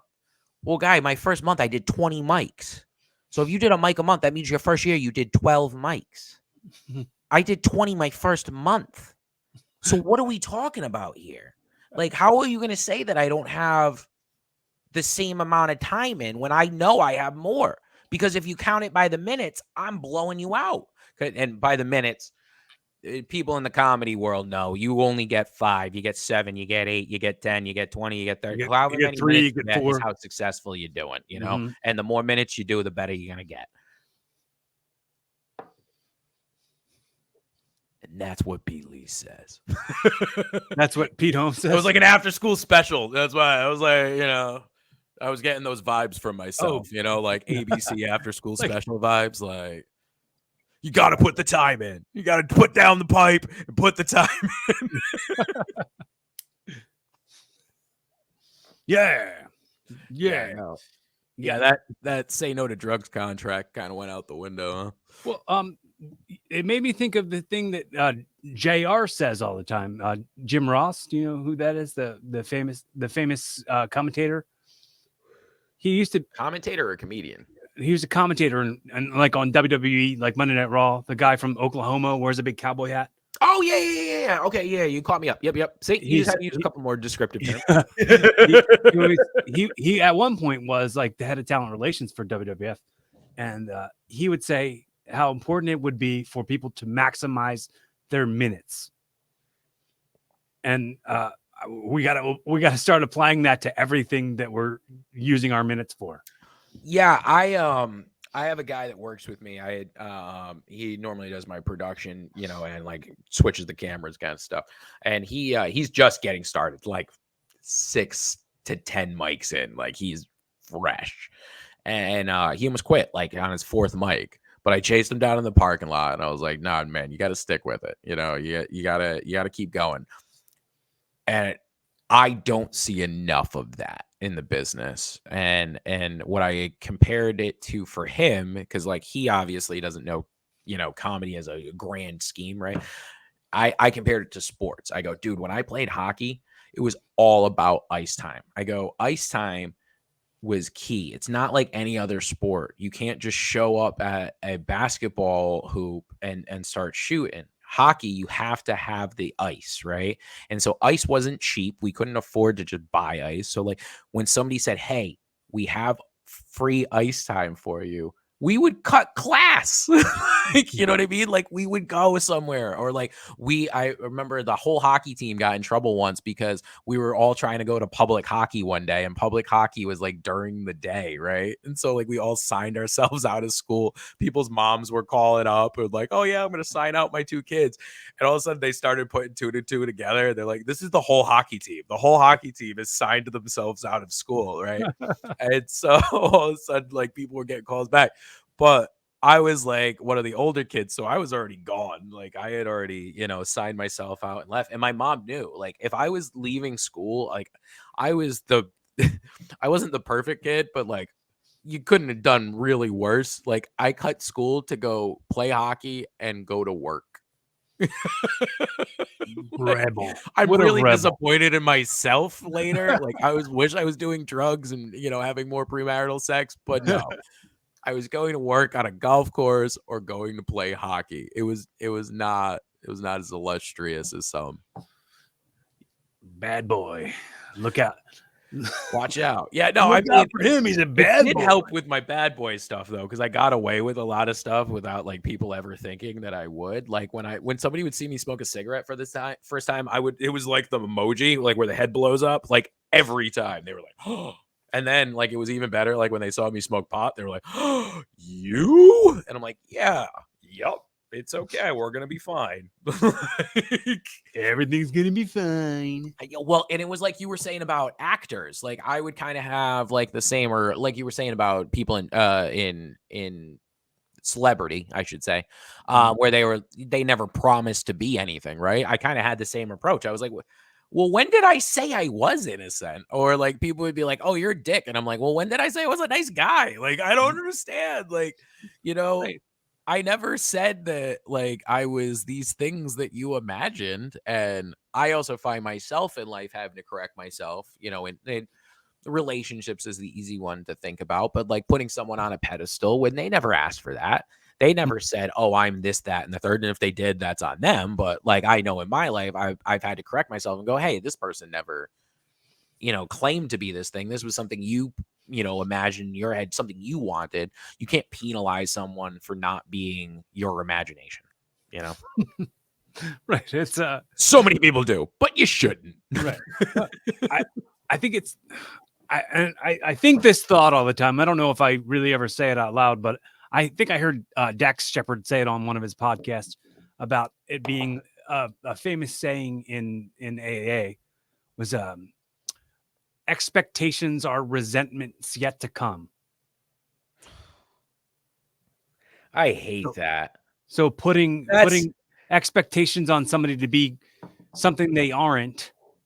I'm sorry, but like there needs to be a little bit of harshness to life, because that's life, right?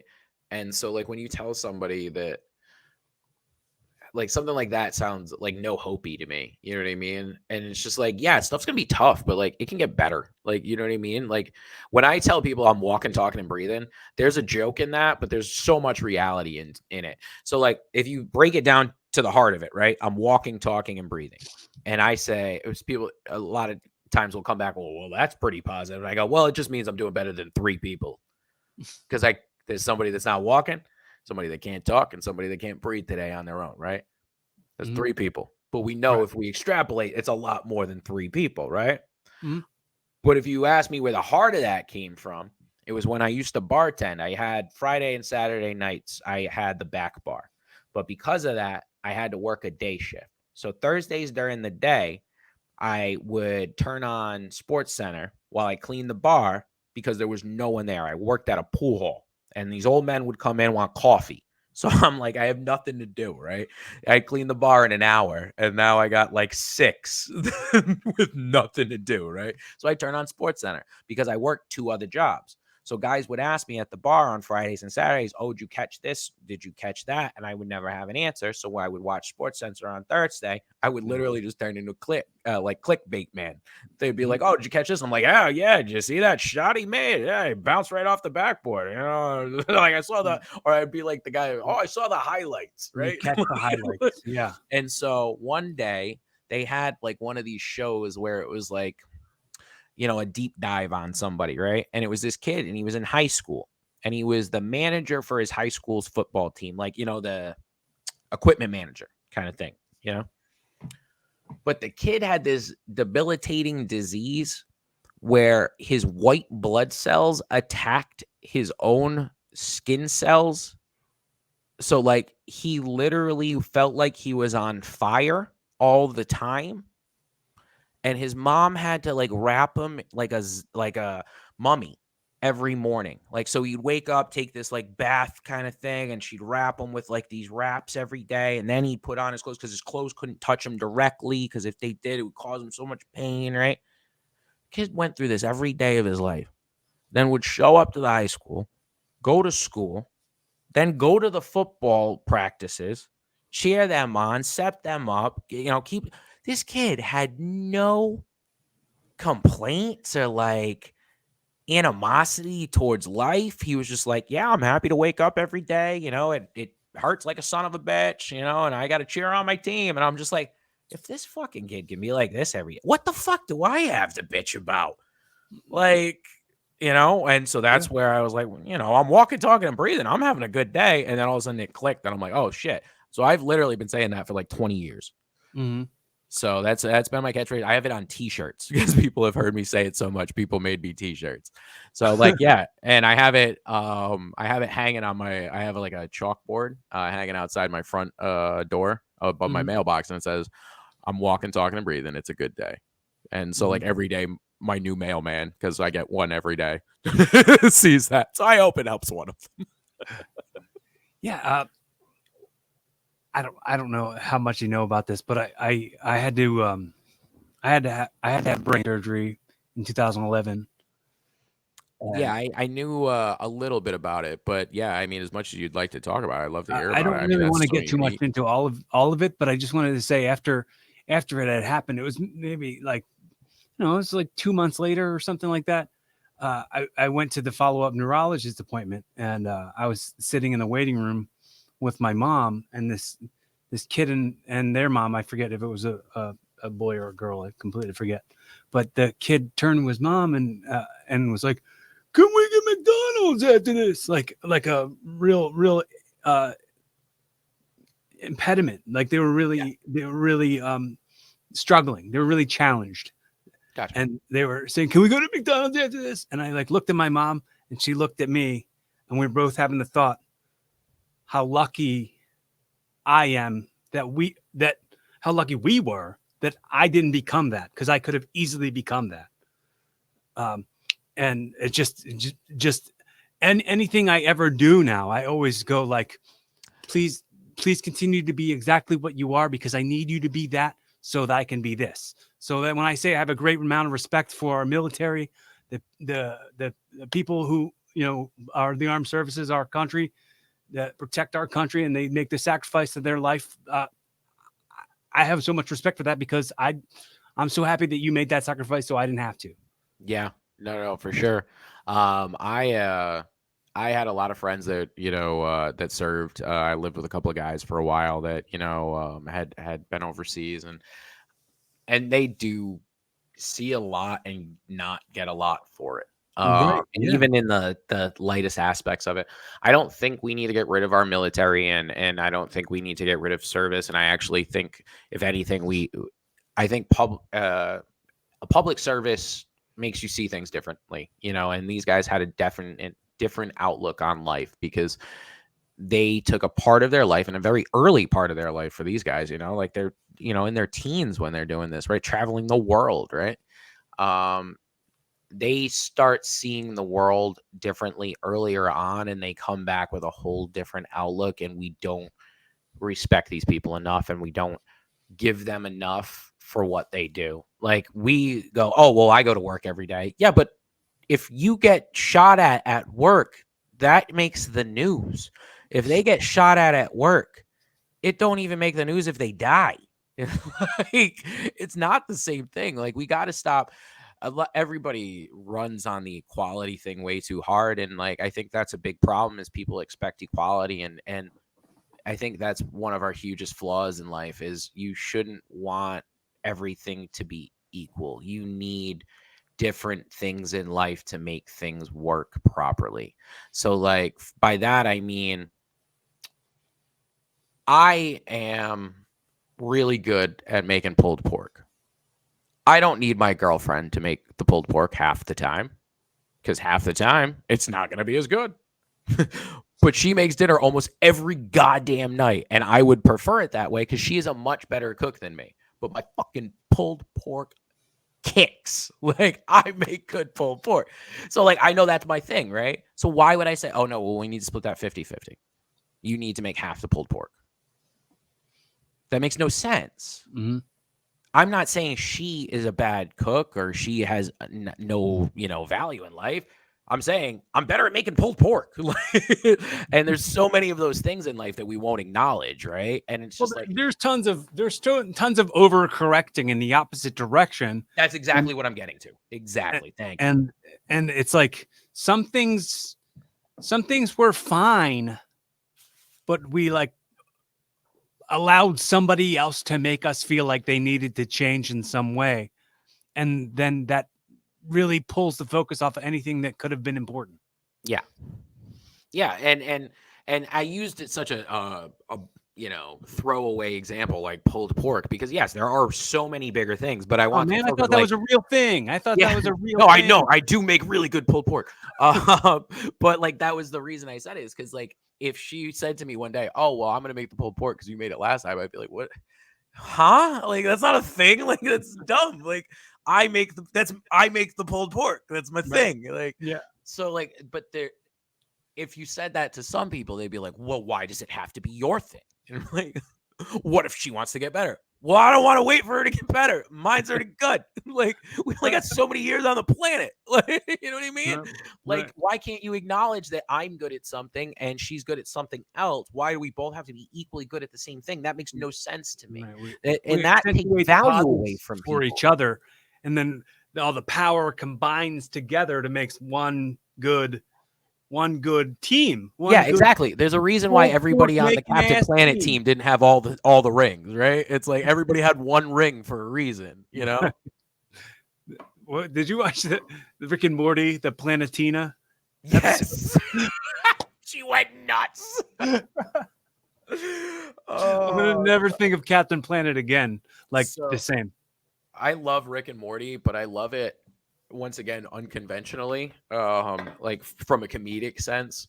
I found myself one night like over explaining Rick and Morty to like my girlfriend and her friend because I was watching them miss jokes that were so flash in the pan but so deep, and I was like, do you really understand what's happening here? So like, for anybody at home that's a Rick and Morty fan, and if you watch Cory Castle's show and look at his background, you must be.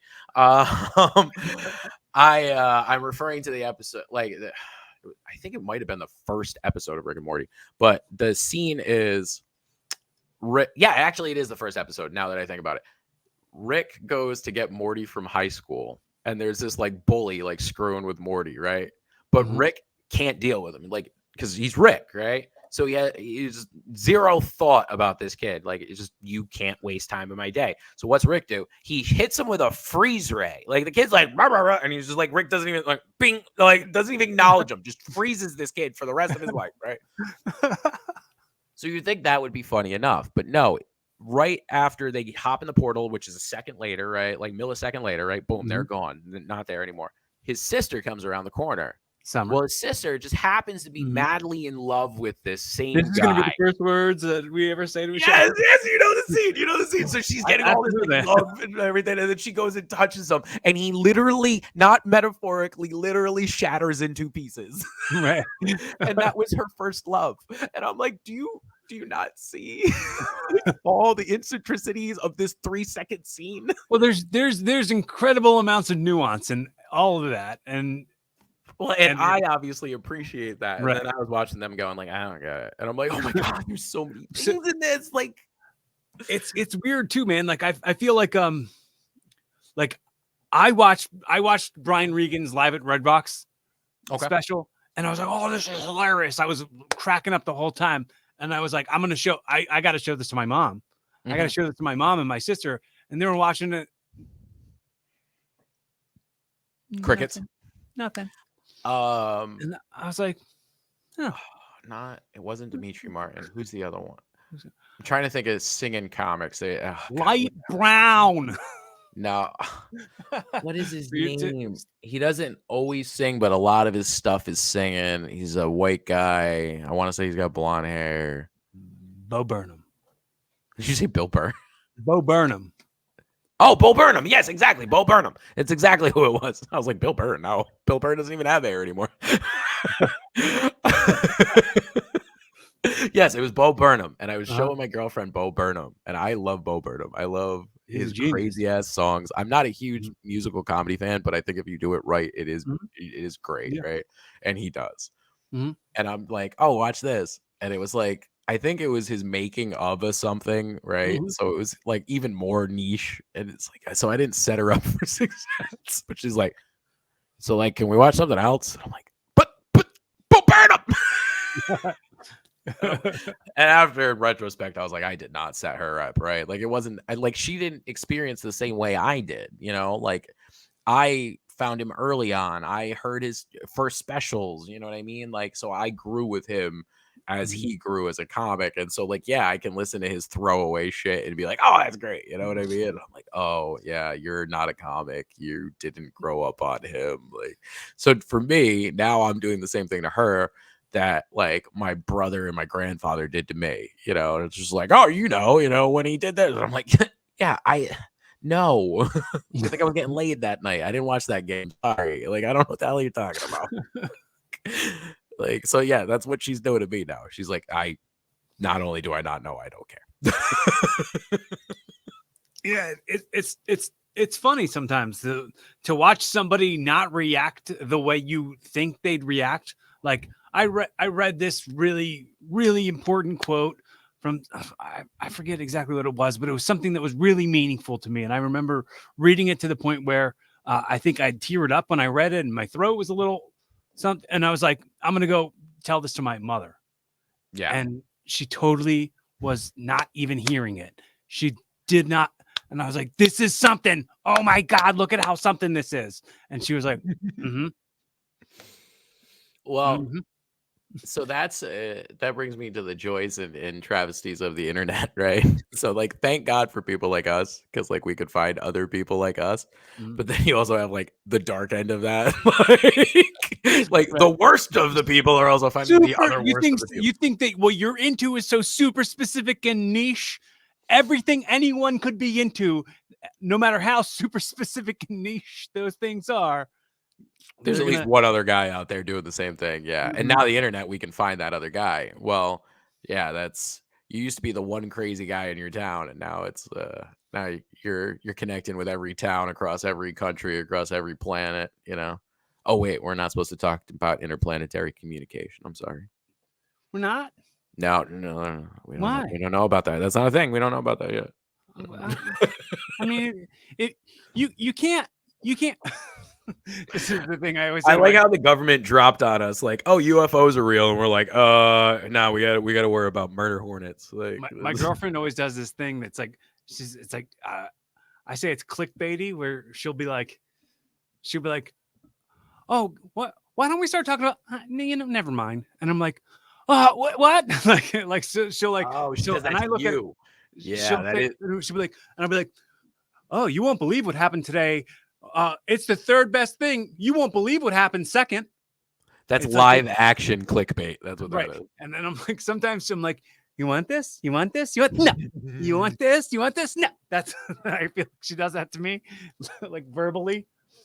And then I'll go act like I'm going for a handshake, and I'm like, "Oh, too slow." Oh, I yeah, do the the old classic. for those audio listeners. I was just doing the going for the handshake, then the slick The side of slick my hair, head. which with the ponytail, I mean, that's extra Seagal vibes. Extra Seagal vibes for sure. Dude, somebody that I just started working with just said that I reminded them of Steven Seagal.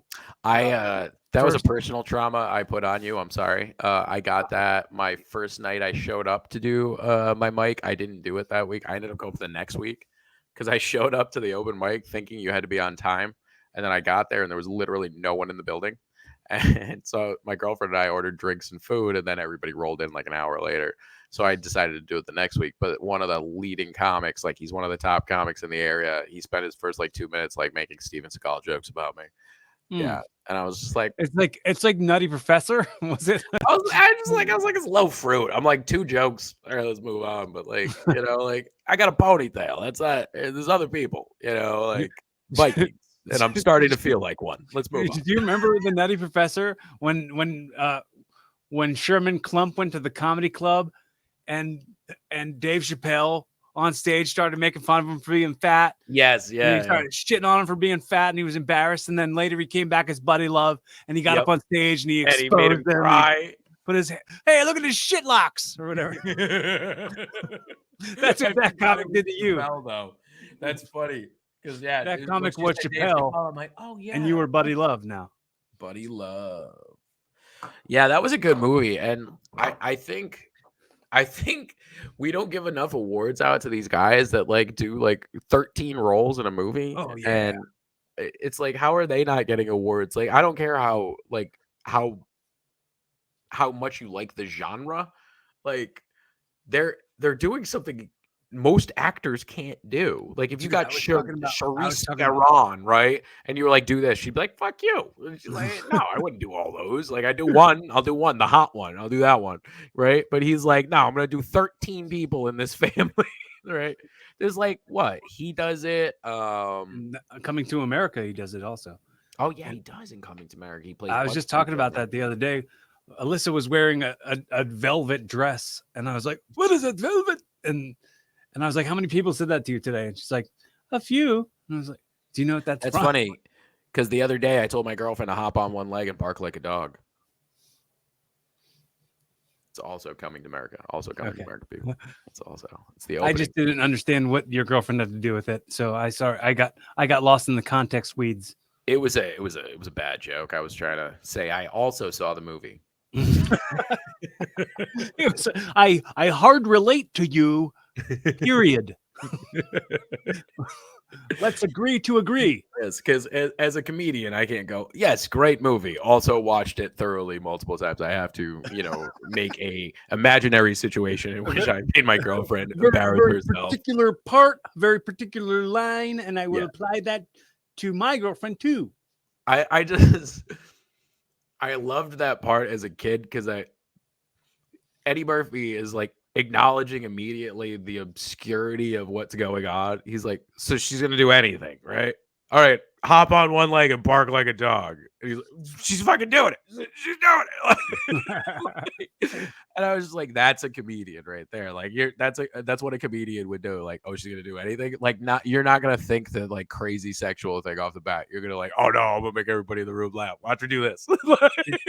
Did you like the second one? Did you see it? I started watching it with my girlfriend, and she was like, I don't know. And then so I never got to finish it. So I have to go back and like it's one of those solo watches. Because she wasn't like we are obviously quoting the movie. Like she wasn't a diehard fan, and she also has, like you, multiple memory issues, not because she got hit with the head with chairs, just because she forgets shit. But yeah, so she will admittedly tell you, like, oh yeah, I'll watch something and completely forget about it. Like we'll be dude, like, you know that like never in the time have we ever consumed so much content. I've said that to people before. Like you never would absorb as much as we had to. Like our brains, I don't know if they're built to handle this much, but like they never were before. Like, so even if they can, like they weren't doing it before, you know, you had a lot of knowledge you would save up. Like we were saying earlier with the doctor and knowing all the different shit. Right. So you'd have that stuff saved up, but like you didn't have, like, you weren't scrolling through fucking TikTok every day and like, you know, fucking memorizing memes and shit and all this other stuff. So we do download, like, literally and, metaphorically a lot more than we need to. And that's why I try to absorb things in my life that will have a net benefit. Like I will obviously absorb things that are just garbage just for the sake of doing it, but I do that with food too, you know what I mean? Like I eat for nourishment, and then there's times where I'm like just consuming garbage for the sake of consuming garbage. That is me with like content, right? Like I will try to absorb stuff that has a net benefit to me, like stuff about building something, fixing something, that kind of stuff.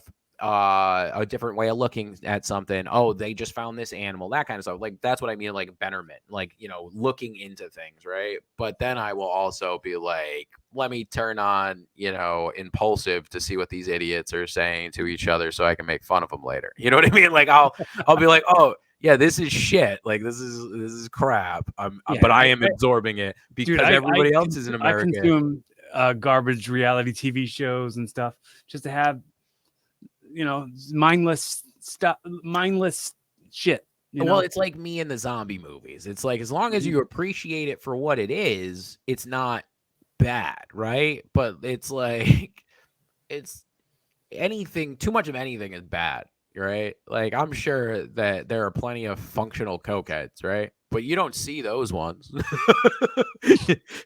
But you see the non-functional ones, right? They're always, every time they come out of the bathroom, they have fucking allergies, like it's like, the guys that have gone too far, right? And it's like, that's never been my poison. That's not why I brought it up, but it's just like, that's a perfect example I see all the time. It's just like, I see these people chasing the dragon. Oh, I can't tell you how many comedy sets I've done, and while I'm up on stage and I see somebody coming out of the bathroom, I'm like, Jesus, it's not even allergy season. Cocaine in comedy is like steroids in wrestling. Cocaine in comedy is common. That's alliteration, folks. Alliteration. It's a whole cocaine to comedy is like steroids to pro wrestling. I think that's a T-shirt that you need. Put that on a T-shirt. Yeah, that's now Cory Kastle merch, folks. Look it up. Do not quote me in saying that, but you quoted you. You said don't quote me. It's your show. It doesn't have to be. It doesn't have to. Well, the thing is, nobody's gonna buy a wrestling shirt from me. That's Cory Kastle merch all day. I think everything has its place. You know what I mean? I think that cocaine gets a bad rap because people overuse it or abuse it. I mean, I've never used it. I don't know what it's like, but I know it's been helpful to some folks, and I know that steroids are helpful to other people. It's performance enhancing, and we are performers. You're absolutely right. I always said I like baseball much better on steroids. Mm-hmm. I agree with you, definitely, and I won't lie and act like I've never touched it. Like I have tried it. I don't like doing coke. It's not a me drug. I don't need a reason to drink a 30 pack of Bud Light and talk to you all night. Like that's not. It's like I already have those abilities. Like I don't need to superfy them. Like it's just Right. not a good Yeah. me thing, I'm right? already addicted to energy drinks. I don't need to take it any further than that. No, I don't. Like, I don't touch that kind of stuff. Like, I drink coffee. I'm a habitual coffee drinker since I was 9. Like, that's not so. Like, it's not a caffeine thing for me. I don't drink. I can drink coffee at midnight and go to sleep. Yeah, you do that. Yes, I see. That was the self-deprecation, folks. Comedy. Uh, but yeah, no. So for me, like, I don't get a fix off of caffeine kind of stuff. Like that doesn't do it for me. I I like more stuff that makes you think about your day to day, stuff that makes you think about, things you wouldn't think about normally, or look at things you wouldn't look at them in that sense typically. And so like I've done acid, I've done ecstasy, I smoke pot, clearly. I've done it all through this podcast. I've done mushrooms. I've tried it all and I've always been responsible about it. I always tried to keep it in kind of I hate to say like a clinical setting, but like, all right, we're hiding the keys, we're staying in, like, you know what I I mean? do Like myself. I do look at any of that kind of thing as like ceremonial and with respect, I've heard and you talk a little bit about it. Yeah. really um, try to take advantage of the part of you that is connecting to it. I I had a girlfriend once. She was doing the same stuff with me and never having the same experiences, and would be like, "Oh, well, it's not good stuff." I'm like, "No, no, no, no," because I had a great time. You don't experience it the same because you don't allow the experience. You're over here trying to do the same stuff you do every day of the week and just add a thing to it to make it different. You have to allow the thing to do its stuff. So like when you start feeling it, you don't run from it, you run into it. You know what I mean? It's like a wave. Like if you're trying to enjoy the ocean, you don't run from the wave because you'll never get into the ocean. You got to run through that first wave, right? And so I find a lot of opening type of drugs and medications are like that, is like you have to learn how to get through that initial first wave that's hitting you. And most people, because of the party type scene, don't Mhm. learn how to deal with that. And one thing I was lucky is early on, when I did it with people, was people that have done it before, and they had a required buddy system. And so they were like, look, you're either with him or her. And if you're not with one of those, you're breaking the rules. Like you have to be with one of these people at all times, because you wanted to be with someone that knew what you were going through. And it was great because the first time I did acid, me and my buddy had do you know what sponge painting is? Yeah, Yeah, yeah. so our apartment hallway was completely sponge painted. It was the ugliest thing ever. We hated it, right? And so we're both sitting on our steps, having a cigarette, looking at this wall that we hate every time we walk up it, right? Or walk by it, right? Because we were on the 3rd floor, so that's why I said up. And so we're looking at this thing, and he can tell I'm having a moment. And he's like, "You all right, bud?" And I'm like, "So I'm gonna tell you something, but don't freak out." And he's like, "All right." I'm like, I'm seeing these skulls popping out of the wall, and they're like talking, but like I can't hear them. I just like see their mouth moving. And he starts like low key, like dying. Like he's like trying not to laugh kind of thing, right? I'm like, "You good?" And he's like, "I've been seeing the same thing." And I was like, "No way." So like we had this like simultaneous trip together that we didn't know we were having at the same time. And then we realized we were. This like one in a bajillion chance that we would see the same thing, right? Hmm. Fast forward like later in our like life together, we do it again. We're sitting in the same hallway and the same thing happens. We have the same experience. We will always have that. We always talk about every time we're like, "Hey, remember that hallway?" Like, but it wasn't like, "Oh man, they're crazy and they're doing this and they went wild." We literally were sitting there having a cigarette and have an emotional experience that nobody else can ever understand but the two of us, and we'll never lose that. to me, that is way better than like, oh yeah, I did a whole bag and fucking my nose has been bleeding for 3 days. You know what I mean? Like, so Yeah, like they're two different it's things. overboard. It's the same as that, you know, overcorrecting. Overcorrecting is the same with overboard. It's really like there's a balance inside of all of this sort of you can find the right vibration that fits who you are and Controlled finding chaos. the puzzle pieces. Yeah, controlled chaos. Yeah. Yeah, because even in that, because I obviously am a proponent for these things, right? I don't, you know, shun them, but I have seen people go too far. You know, like I've had people be like, "Oh yeah, I did 14 tabs," and I'm like, "What are you nuts? Like, guy, like, are you trying to lose your mind? Like, that's I don't understand. Like, you're not trying to like experience something. You're trying to get away from something at that point. Right. And I think there's so many reasons to try to escape reality, but we have to realize that reality is that. It is reality. It's the day to day. So yes, escapism is great, but you have to, once again, like we said earlier, experience it for what it is. You can't have it be something it's not. It's not reality. You can't make that your reality. You have to appreciate it for what it is. Oh, okay, I got an hour away in Call of Duty to go fucking fight in Al Mazrah, right? Like, all right, I'm not really there. If I was, I'd have PTSD because I just got blown up 4 fucking times, right? You know what I mean? Like, it's not reality. That's my escapism. That's something different, right? And a lot of people have like their own thing, but too many people try to make their escapism their reality, and that's a major problem.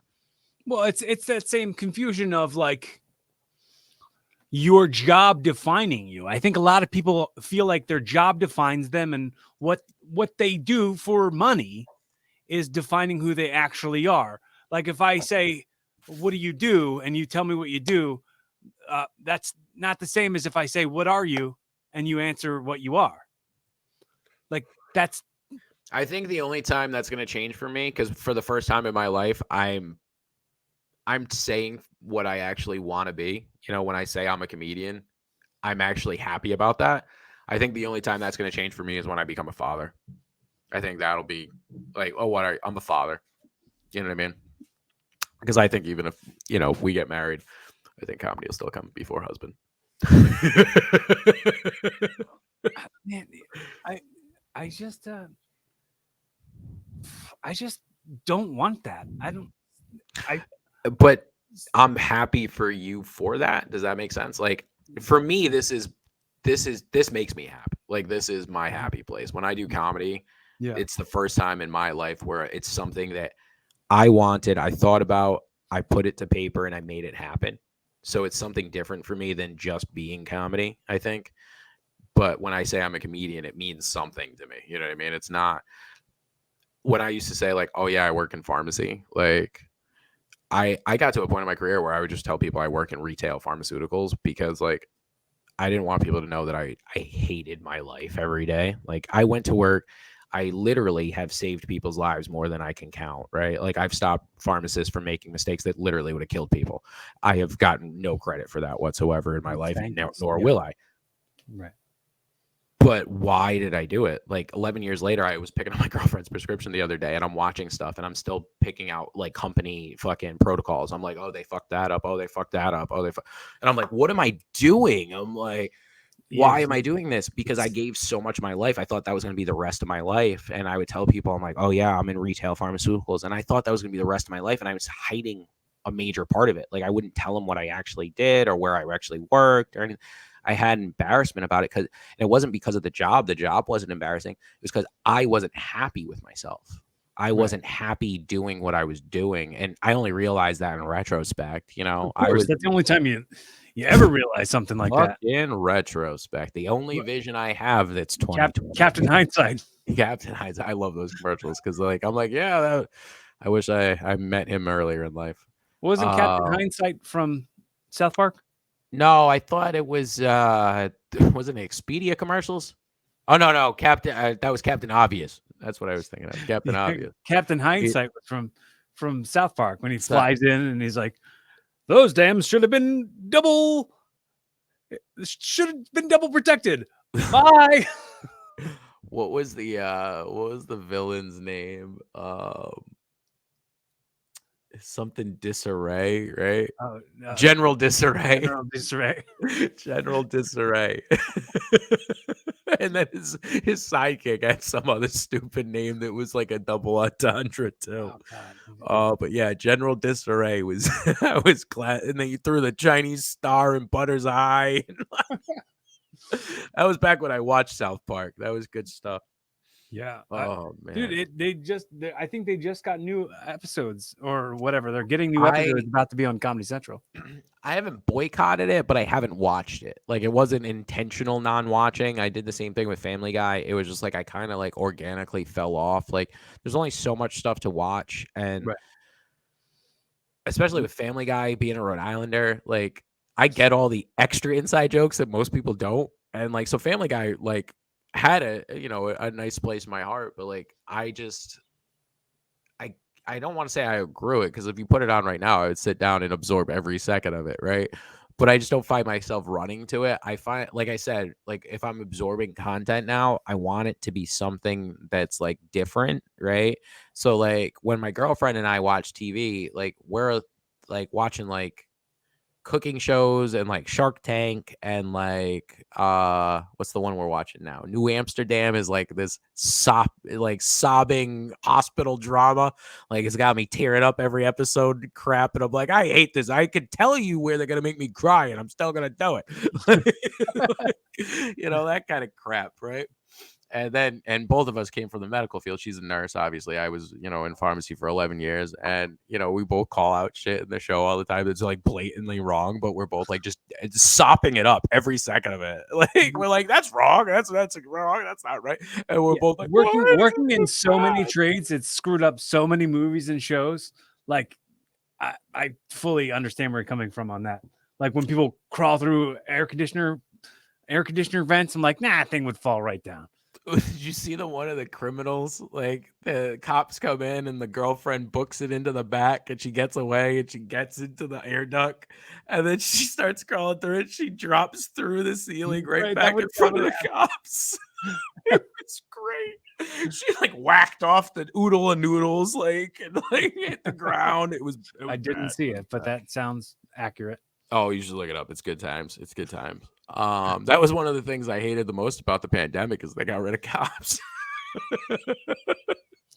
So I got a couple other real quick things. Then I'll send you off into the sunset with a hot dog and a handshake. All right. So the first of the few more things I'm going to throw at you is so I'm going to give you the opportunity right now. I know I already said this to you, but I want to make sure on the record I'm telling you how psyched I am about our friendship and how hopeful I am that something cool is going to come out of this. And I'm glad on the record that we've met and had this conversation. This is the longest talk we've ever had. And you're the type, I want to say, I've noticed this and I respect it a lot. You're the type of person who's not going to come out here and promise that you're going to do all these things. And you're not going to really talk about all of the goals that you have. You're just going to go do those goals. And then you'll talk about them. And that's the kind of man I've always wanted to be, the kind of man that I believe that I am. And I see that you are that way too. And I have much love and respect for that on the record. Well, on the record, I appreciate you saying that. And, I'd like to think that I do fall into that category, and if I am saying that I'm going to do something, if I say it out loud, it's something like I will not let myself fail to let you be right. You know what I mean? So like when that kid said 6 weeks, I was like, "Fucking show me that bet. I'll throw $20 in right now. I don't got $20, but I'm gonna throw because I'm gonna make you lose your money." You know what I mean? Like that's the kind of guy I am, and there's some goodness to that, and it's definitely a prickish quality, but that cactuses are pricks too, and they survive. You know. Did you see the new Santino special on Netflix? I think so. I think I have watched that one. I'm a pretty big Cheeto Santino fan. Yeah, I watch it. I watch a lot of his podcast stuff. The one thing I found him in, and I didn't expect him in, was the. Have you seen the Little Dicky show? I haven't, but I've seen that he's on it. Yeah, he plays his manager, and it's great. It's great. And This is the love of my life. She's coming in. We've awesome. gone pretty long. Uh, we, We've um, we've we've I was just gonna say he has a joke where he talks about how many doctors have said you'll never walk again. They always walk again. oh yeah, like in TV shows, right? Right. Yeah. Yeah, the doctor always tells you never walk again. How wrong are they all the time about that? Yeah. So Babe, we were talking about New Amsterdam and how like we both call out where it's like inherently wrong and yet we still find ourselves like completely immersed in it. But yeah, like sometimes you need that. Sometimes you need yeah, it as like an escapism, but like that's the great thing about that is like I can turn it off and I can start writing. You know what I mean? And that's why I don't like get absorbed in like Family Guy and all that other stuff because like I feel like when I was watching it, it was like, oh, it's coming out, I gotta watch it. Oh, it's coming out, I gotta watch it. And I can't be like that anymore. That's why I was saying I like to absorb stuff in chunks. Like, all right, I've given myself a day. Let's watch something, blow it out. You know what I mean? But then I can spend the next day writing, making podcasts, scheduling stuff. You know what I mean? Like I I do very good at working in bursts. So like if I can watch something in a burst, it's better. So maybe I'll catch back up on those things. That way you can make more references to me. we do something here on Evolving with Cory Kastle where I will ask you to play a game called Audio Time Travel. So we did talk about time travel a little bit. Have you heard me ever do this segment before? I have. I will not lie to the audience, so I do know where you're going with this, and I did catch the foreshadowing earlier. So the next sentences that you're about to say are going directly towards to the ears of people in 20 years who are wanting to listen back to this and find out what kind of man B. Lee was. Say it's your kids. Say it's your future wife. Say it's say it's your parents. Say it's the people who love you the most. This stuff's outliving us. So 20 years, regardless of whether we're here or not, what are the messages that are evergreen, time stamped on right now that can help them be inspired to be somebody better tomorrow? Well, I think, and this is once again a callback to earlier. I think if you live by that walk and talking and breathing philosophy, you can get through a lot of shit that most people can't. Because when you can remind yourself that there's other people out there that are literally at that moment in time going through worse things than you have been through or could imagine or want to, it makes it a lot easier to get through whatever you're getting through. And I've gotten through not knowing where my next, pillow was going to be, where my next meal was going to be, where my next job was going to be. But I've gotten through all of it. And I guess that would be my message is if you're still listening, you've gotten through your worst days. So there might be something on the road next that's going to be worse, but you don't know that until you're there. So stop bitching. Enjoy today for today. You're walking, talking, and breathing. You've already gotten through your worst days. If you hadn't, you wouldn't be listening to me. So shut the fuck up and move on.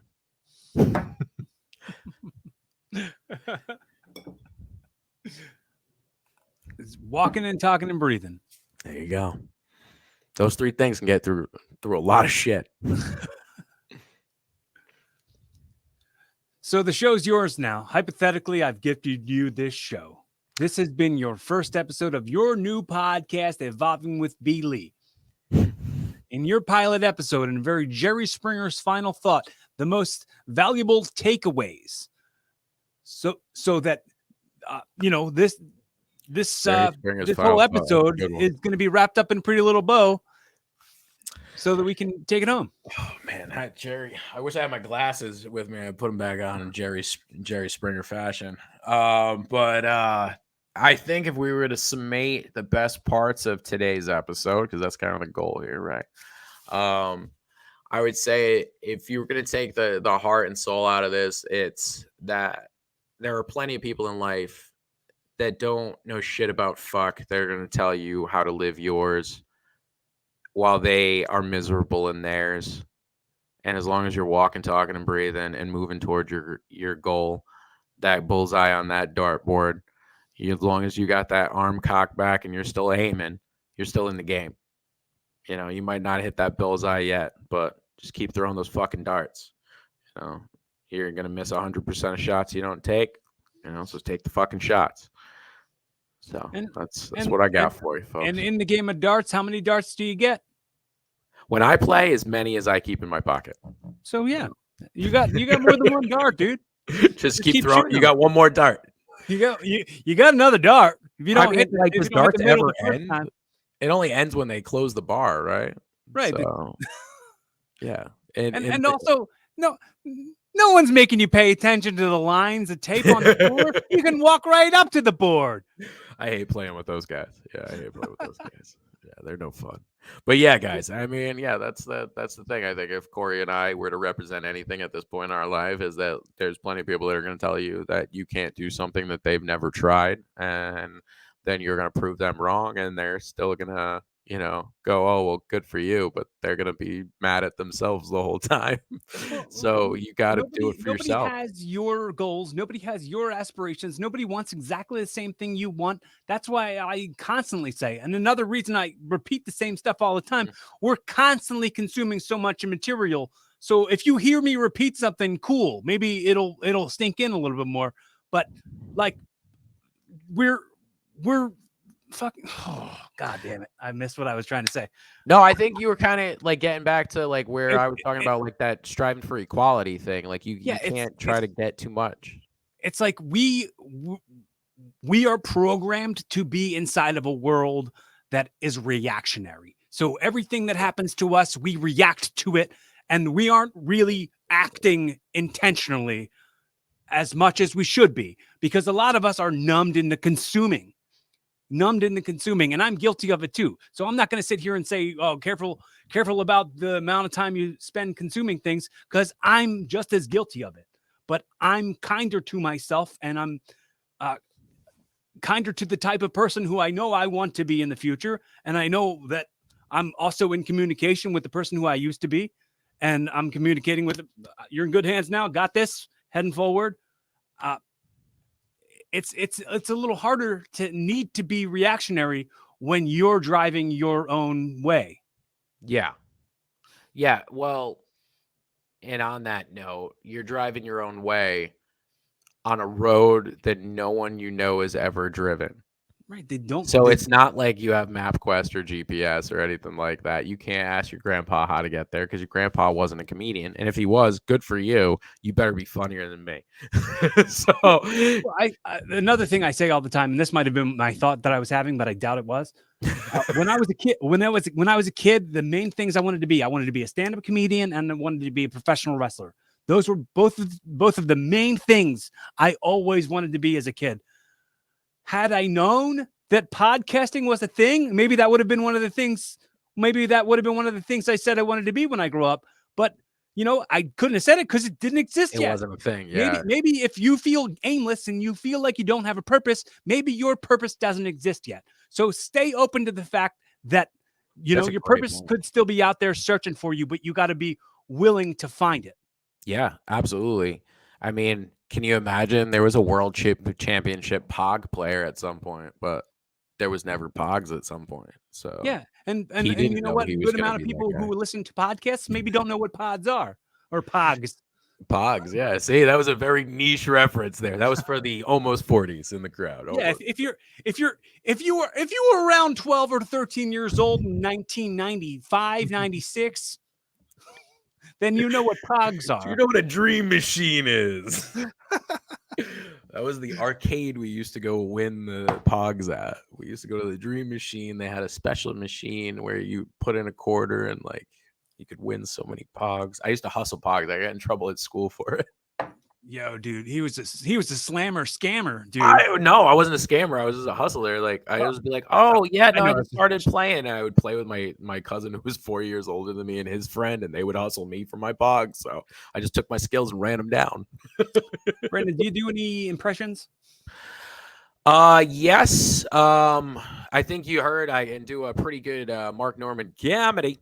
But as far as long impressions, when I was younger, I could do more. After puberty, I lost a few, but the one that most people know me for is Stitch from Lilo and Stitch. All right. So in your best Stitch, take it home with the catchphrase of the show: be fun, have safe, keep evolving. We're gonna need a shot of whiskey for that one because my mouth's a little dry. Stitch is an old one, but a good one. All right. What is it? One more time. Give it to me one more time. Be fun, have safe, keep evolving. Be fun, have safe, keep evolving. All right. Well, whatever. Hi, this is Stitch. Cory Kastle. Evolving. Be fun, have safe, keep evolving. Some shit like that. Thank you. That's the best I can Appreciate- do on Appreciate on your the spot. time. Dude, I cherish you. You got to know the time and effort are humongous currency for me. So I appreciate the amount of time, not only that you spent hanging with me here today, but going into like researching who I am and that might be the way that I find anybody who my audience is just finding my fans by having it be people who I want to talk to on the podcast and then researching me and chat and then wanting to chat it up with me. I think, and now this is the part where I shamelessly plug tune Oh, in. that was the next part I was going to say. The next part I was going to say. Be funny, and literally, I'm a whore. I'm on everything at that. Be funny on all platforms: Twitter, Instagram, especially YouTube. Look me up there because that's where these are going to come out. I will be interviewing Cory immediately after we hang up. I take a piss and get more ice for my whiskey. But he will be on my show where I will be doing a deep dive into him. And we are going to talk about his acting, his wrestling, his girlfriend that he acquired. I'm pretty sure they're through nefarious means. There's something there, but we are going to talk about it all on mine. See, I got him laughing. See, I'm funny to some people. Be funny to some people was too long of a title. So just look up be funny on all accounts. But yeah, no, I am a huge fan of you, Cory. I think you are, like I was mentioning earlier, that Renaissance man. You know what I mean? Like we don't have enough of them. You know what I mean? There's too many people that want to be a one-trick pony, and you are clearly that a doctor who killed his dinner, man. I wanted to be the doctor that killed his dinner. Exactly. When you were telling me that story, I wanted to be that doctor who kills his own dinner. Yeah, when I tell people I practice with my crossbow, they get very like, ooh, like, and I'm like, it's just a little crossbow. It's a handheld. My girlfriend uses it. It's a small.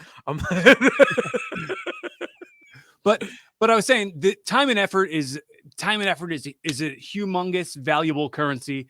So the point of me saying that was we wanted to say if you have checked out this show, this is the first time you've ever seen anything I've ever done or seen anything that B. Lee's ever done. Please, if you've done this much effort, all I ever want to ask is that you just like, comment, subscribe, comment, dude. Like if you're feeling anything about anything we talked about, business people, he cannot emphasize that enough. It is it. He might seem like it because he's done this a lot more than me, and so you probably heard it from him a lot more. But I can't tell you how much just someone subscribing to your channel changes your life, not just for you seeing it, but literally people that want to book you, hire you, talk to you, be on your show. It all has to do with how many people like, subscribe, and comment. And if these people are in your life regularly, right, you're sharing a comment from Target to get 10% off on dish soap. Share your friends. if that's worth something to you, then hopefully these kind of valuable conversations are worth as much effort as like you got this for free. You're going to constantly keep getting this for free. And if I'm bringing value to your life in some way, I'm putting this effort forward. So meet me a little bit by doing a little bit of effort. Just subscribe, share, tell your friends. If you like the show, if this is valuable to you in any way, subscribe to some of the ideas. You can take some of the ideas. You never have to listen to me again. But if it changes your viewpoints on a few things, if you now decide to be kinder to other people, if you decide now to be kinder to yourself, if you just change a little bit of stuff through my influence, all I've ever wanted to do is influence people in a positive way. So I feel like I'm achieving something if I'm getting more likes and subscribers. It's not like I'm addicted to the rush like society. It's just that like It's noble. I believe in what I'm saying, and I believe I think that's clear. I believe that people need that in this world. I agree. And I think people need Cory Kastle in their life. And I also acknowledge that I am not like Cory Kastle. I do not need you to like it to subscribe. I just need you to like the button and subscribe. I don't care if you hate me. You can hate me with all of your heart and soul, your whole family's soul, for all I care. Like, subscribe, and comment. Comment all the things about how you hate me. I could care less. Subscribe and follow so you can hate me from afar. Oh, he's got the drum. I was like, what is he grabbing? I was hoping it wasn't a human head. Stay consistent, everybody. What's in the box? Be loved, be kind, be kinder to yourselves, be kinder to others, be fun, have safe, keep evolving.